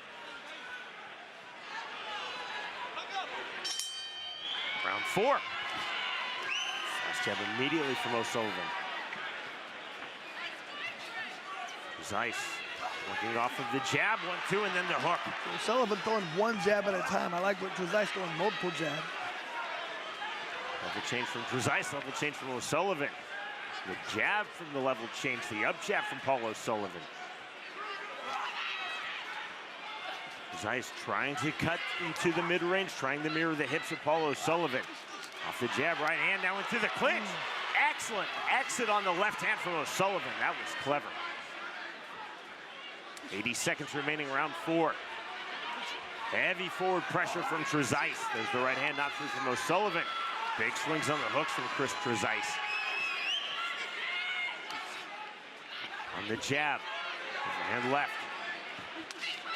There's the rear right uppercut entry from TREZISE. We saw him sitting on that earlier in this fight, Chris. I love that punch. His opponent, Sullivan, had the head down. If you throw that right hand, that uppercut is going to land, and if it does, it's going to do damage. Both fighters finding their jab here in round number 4 from the deep crouch and on the level change. 45 seconds remaining in the 4th round.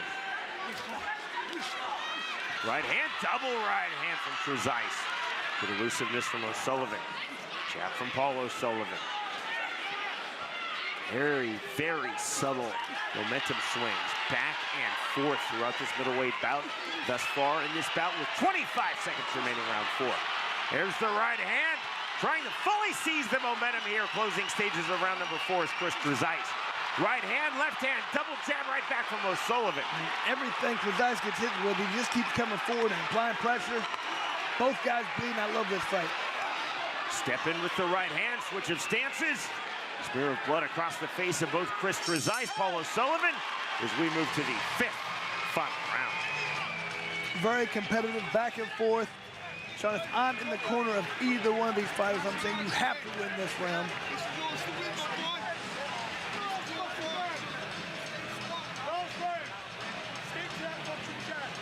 Back and forth action. TREZISE usually in this round a little bit more active, but he's just throwing anything he can. Anything. You can see some hard punches being landed by each fighter.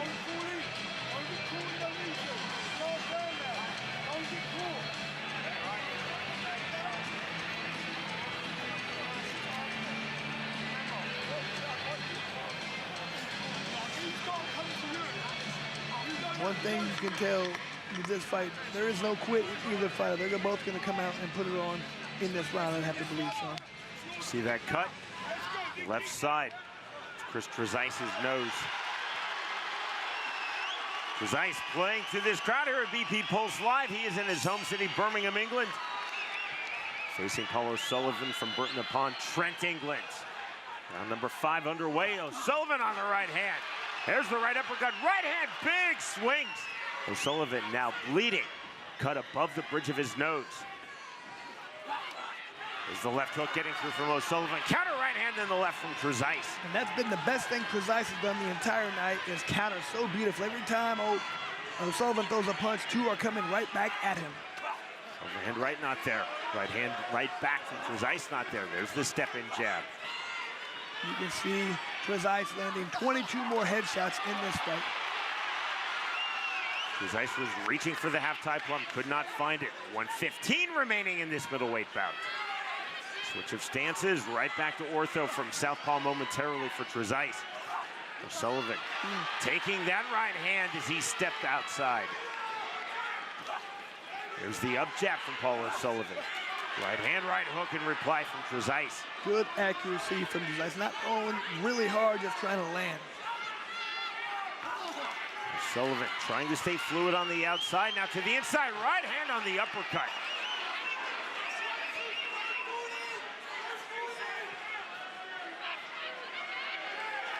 Bouncing the step of KRZYSZTOF from the center circle. Step in jab from Paul O'Sullivan, right hand from Paul O'Sullivan. Jab again, overhand left. Overhand right, not there for O'Sullivan. Good sweeping hook from KRZYSZTOF. Timed the entry of Paul O'Sullivan effectively. 15 seconds remaining in this fight. Very good fundamentals and just being very accurate with the punching from KRZYSZTOF. Overhand right. Off the mark, but it did take KRZYSZTOF off his striking line. On the right hand, right hook and reply not there. The bell, and that is the end of a very entertaining and very competitive fight. Both guys did a lot of good things.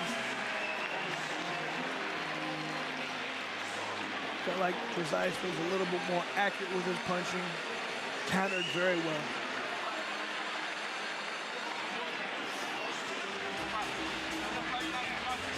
You're with us live from BKFC 77, coming to you from the West Midlands, presented commercial-free by Bucked Up Energy Drink.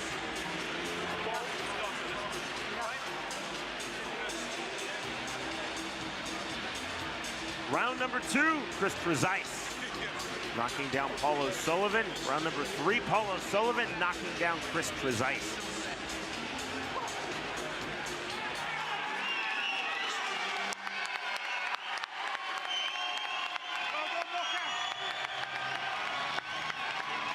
One would think, Chris, that would be 10-8. KRZYSZTOF round number 2, 10-8. O'Sullivan round number 3. That's the emphasis for the 3 ISKA judges scoring ringside here in Birmingham, England. Rounds 1, 4, and 5. Great show of sportsmanship and respect between KRZYSZTOF and O'Sullivan.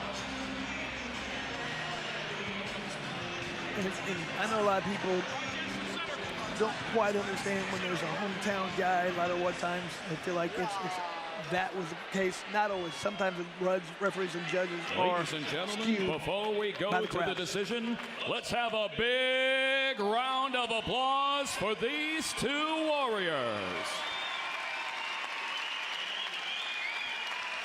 After a hard-fought 5 rounds, our judges at ringside scored the fight 48-45, 47-46, and 48-45 to the winner by unanimous decision. KRIS TREZISE!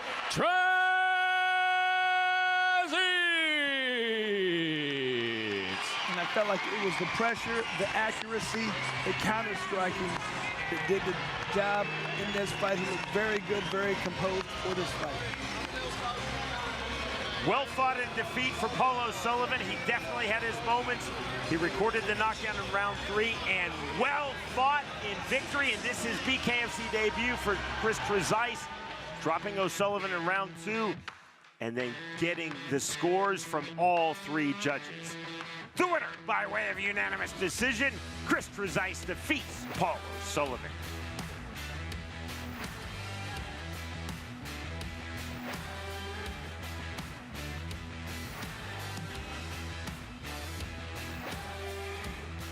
BKFC 77, coming to you live from Birmingham, England, is presented by Bucked Up Energy Drink, OnlyFans, Russia, and by Forged Irish Stout.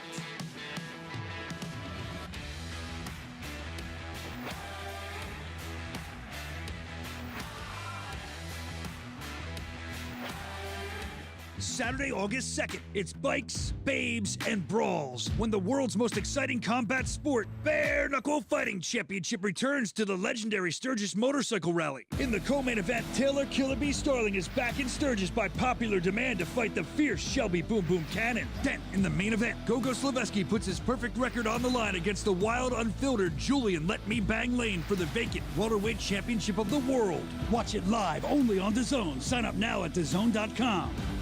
All the way live from Satellite 5 Pure Chaos today. It's another crazy jam-packed show. You never know what you're gonna get here. Going viral across the internet, I wanted to try it at least once. So when they slap that, it makes it extra red kind of thing? With all the different things we got going on, we're going all over the world. And I'll beat the out of him. I think it'd be 500. Fade the flag. We're here to break news, and I'll break necks if I have to.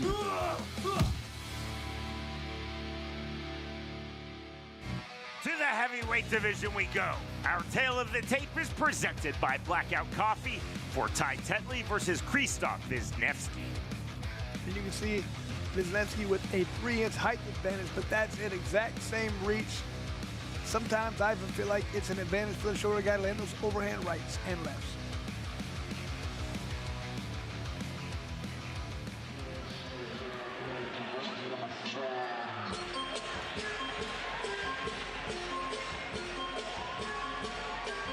This is the BKFC debut for Krzysztof Wisniewski. From Poland, now based here in England in the city of Coventry. Wisniewski enters 1-0 in his bare-knuckle career, 2-0 in his pro MMA career. Not a lot of experience, 1-0, but he has been in to where there's a fight when you get hit with a bare knuckle. It's always different when you get hit for that for the first time. So having that experience, let's see if that's enough to carry him in this fight. We talked about earlier, a lot of our Polish fighters, extremely tough. Obviously, the United States, Canada, England have fully embraced bare knuckle in this modern revival of this great sport, which goes back to the 1700s. Poland right now is featuring a lot of bare knuckle fighting events. Yeah, it feels like something they've embraced, they want to be part of. Like I said, known for very tough fighters.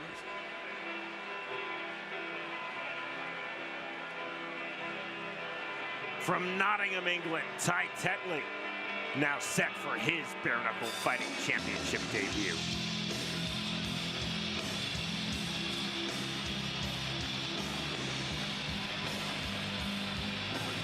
In comes Tetley, not sure what to expect from this fighter. Coming in from his home country, though, to see if he can get the crowd behind him. Up next, our main card begins. Scan the QR code on your screen now. You can also go online, bkfc.com. BKFC 77, we're at BP Pulse Live in the West Midlands, Birmingham, England. Culminating with our main event, the fight for the BKFC UK welterweight strap, the champion Connor Tierney versus DANNY CHRISTIE. This is our third and final prelim. After this bout, our free view will conclude and our main card begins. But to the business in hand now, two hard-hitting heavyweights, the Englishman Ty Tetley versus the Pole Krzysztof Wisniewski.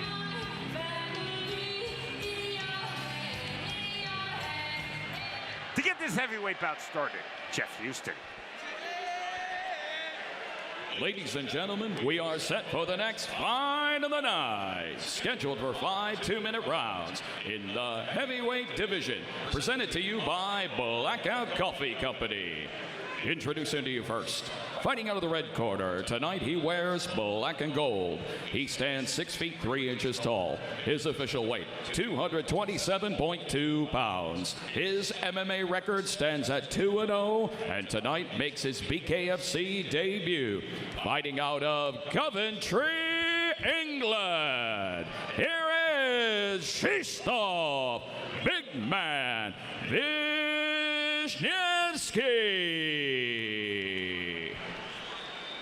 And across the ring, his opponent, fighting out of the blue corner. Tonight he wears black and orange. He stands an even 6 feet tall. His official weight, 257.6 pounds. Tonight he makes his BKFC debut. Fighting out of Nottingham, England. Here is Ty Tetley. And our referee in charge of the action, Stefan Joachim.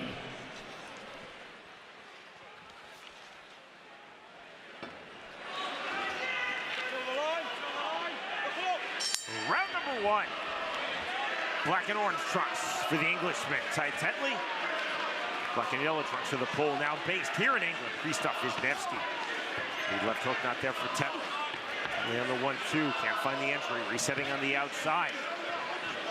You see Kris Wisniewski sitting on that right hand, keeping his hands low by design. Looking to land that uppercut as Tetley comes in. Looking for the check hook, not there for Wisniewski. Off the jab. Wisniewski to the front foot. Double jab, 1-1-2. There's the counter. Stiff jab from Krzysztof Wisniewski. Wisniewski to the body. Big swings on the inside from Tetley. Wisniewski might want to watch that chin. It looks like it's sticking up a little bit too much. I'd like to see him tuck that. If he gets hit on it, he's going down. Tetley now dropping his hands by design to baited Wisniewski to do that, land the counter. Fast hands from Ty Tetley. Fast hands on the jab and the shuffle uppercut from Krzysztof Wisniewski. Tetley's shaking that off, but you don't want to hit with too many shots. Jab from Tetley partially lands. 45 seconds remaining, round number 1 of this heavyweight fight. To the body, good body work, left hand, and that drops Krzysztof Wisniewski. That chin was wide open, sticking up. You cannot stand there with that chin up. There's the mandatory 8 count given to Wisniewski by referee Stefan Jocin.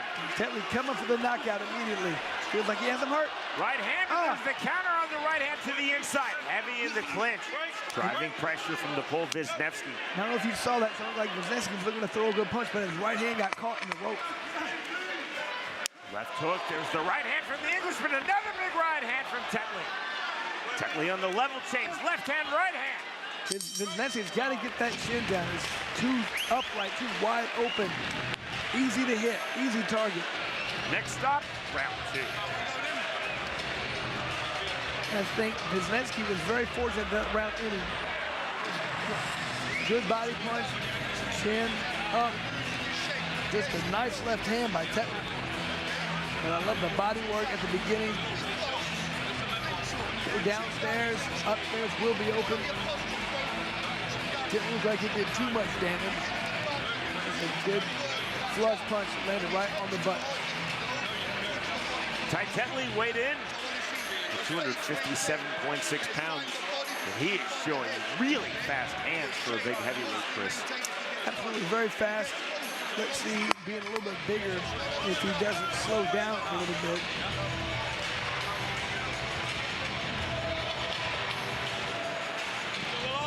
That could be a game changer if he slows down enough, because Wisniewski will start landing some hard shots.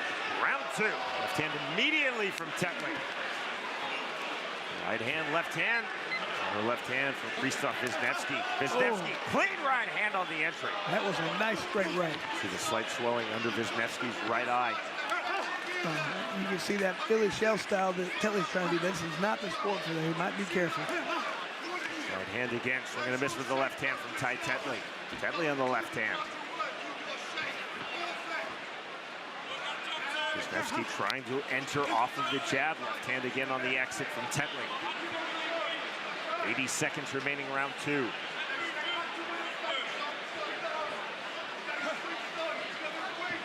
Active lead left hand. Constant jabs. Tetley from ortho, swing and a miss. That would be ruled a slip, I believe, by Stefan Jocin, and it is. Just right off balance, trying to throw too much into that right hand. Ooh. There's a big right hand from Tetley, keeping his balance, landing flush down the left hand. Stiff jab right back into the left hand, and we are at 1 knockdown apiece. Just looking a little tired at this point is Tetley. Is he getting up? Wow. Up at 9 is Ty Tetley. Didn't look that tired, but let's see if Wisniewski goes for the knockout. 1 knockdown apiece. Tetley dropping Wisniewski in round 1 and now make it 2-1 on the knockdown count in favor of Krzysztof Wisniewski. And it just looks like Tetley's just tired. I don't know if he wants any more of this smoke. 8, no. 9, the shake of the head no from Ty Tetley. The count of 10 and the come from behind win for Krzysztof Wisniewski. Survived that first round, got knocked down, got up off the canvas to win. Love it when that happens, Sean. Man, I mean, I'm not sure exactly what happened to Tetley in this round. He got hit with a couple shots that didn't look like they were that meaningful. I almost feel like he just got tired after the first round. Who's why? You can just see just a jab doing the damage. Might land in the throat. I'm not sure if it's just a simple jab. And here's the end of the fight. I mean, that looked like it landed on the shoulder. I think Tetley was just done.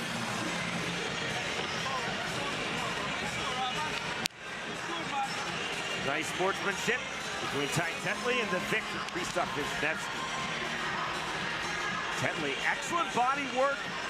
Then to the head, producing the knockdown of KRZYSZTOF Wisniewski in round 1. And then Wisniewski, noticeably, Chris, turning up the pressure in round number 2. 2 knockdowns. Tetley taking the full 10 count from referee Stefan Joachim. You can see Tetley shaking his head no. As Joachim reached the count of 9, the count of 10, that is the fight. Here is Jeff Houston. Ladies and gentlemen, our referee in charge, Stefan Joachim, reaches the count of 10. Stopping this fight at 1 minute 49 seconds, round number 2. For your winner by KO, KRZYSZTOF, big man, Wisniewski. And a good job for Wisniewski by just continuing to endure that first round, keep applying pressure, just continue to fight the entire time until he got the victory. Strong round number 1 for Ty Tetley, and an outstanding round number 2 for KRZYSZTOF Wisniewski. He's now 2-0 in bare knuckle and 1-0 in BKFC. The winner by way of second round KO, KRZYSZTOF Wisniewski defeats Ty Tetley.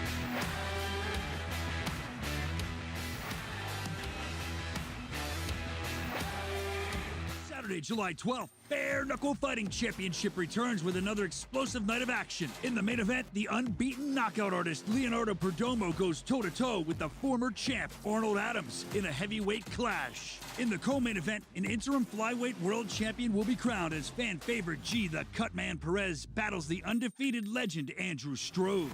Watch all the savage action live on the BKFC app. Download it at bkfc.com. That's bkfc.com.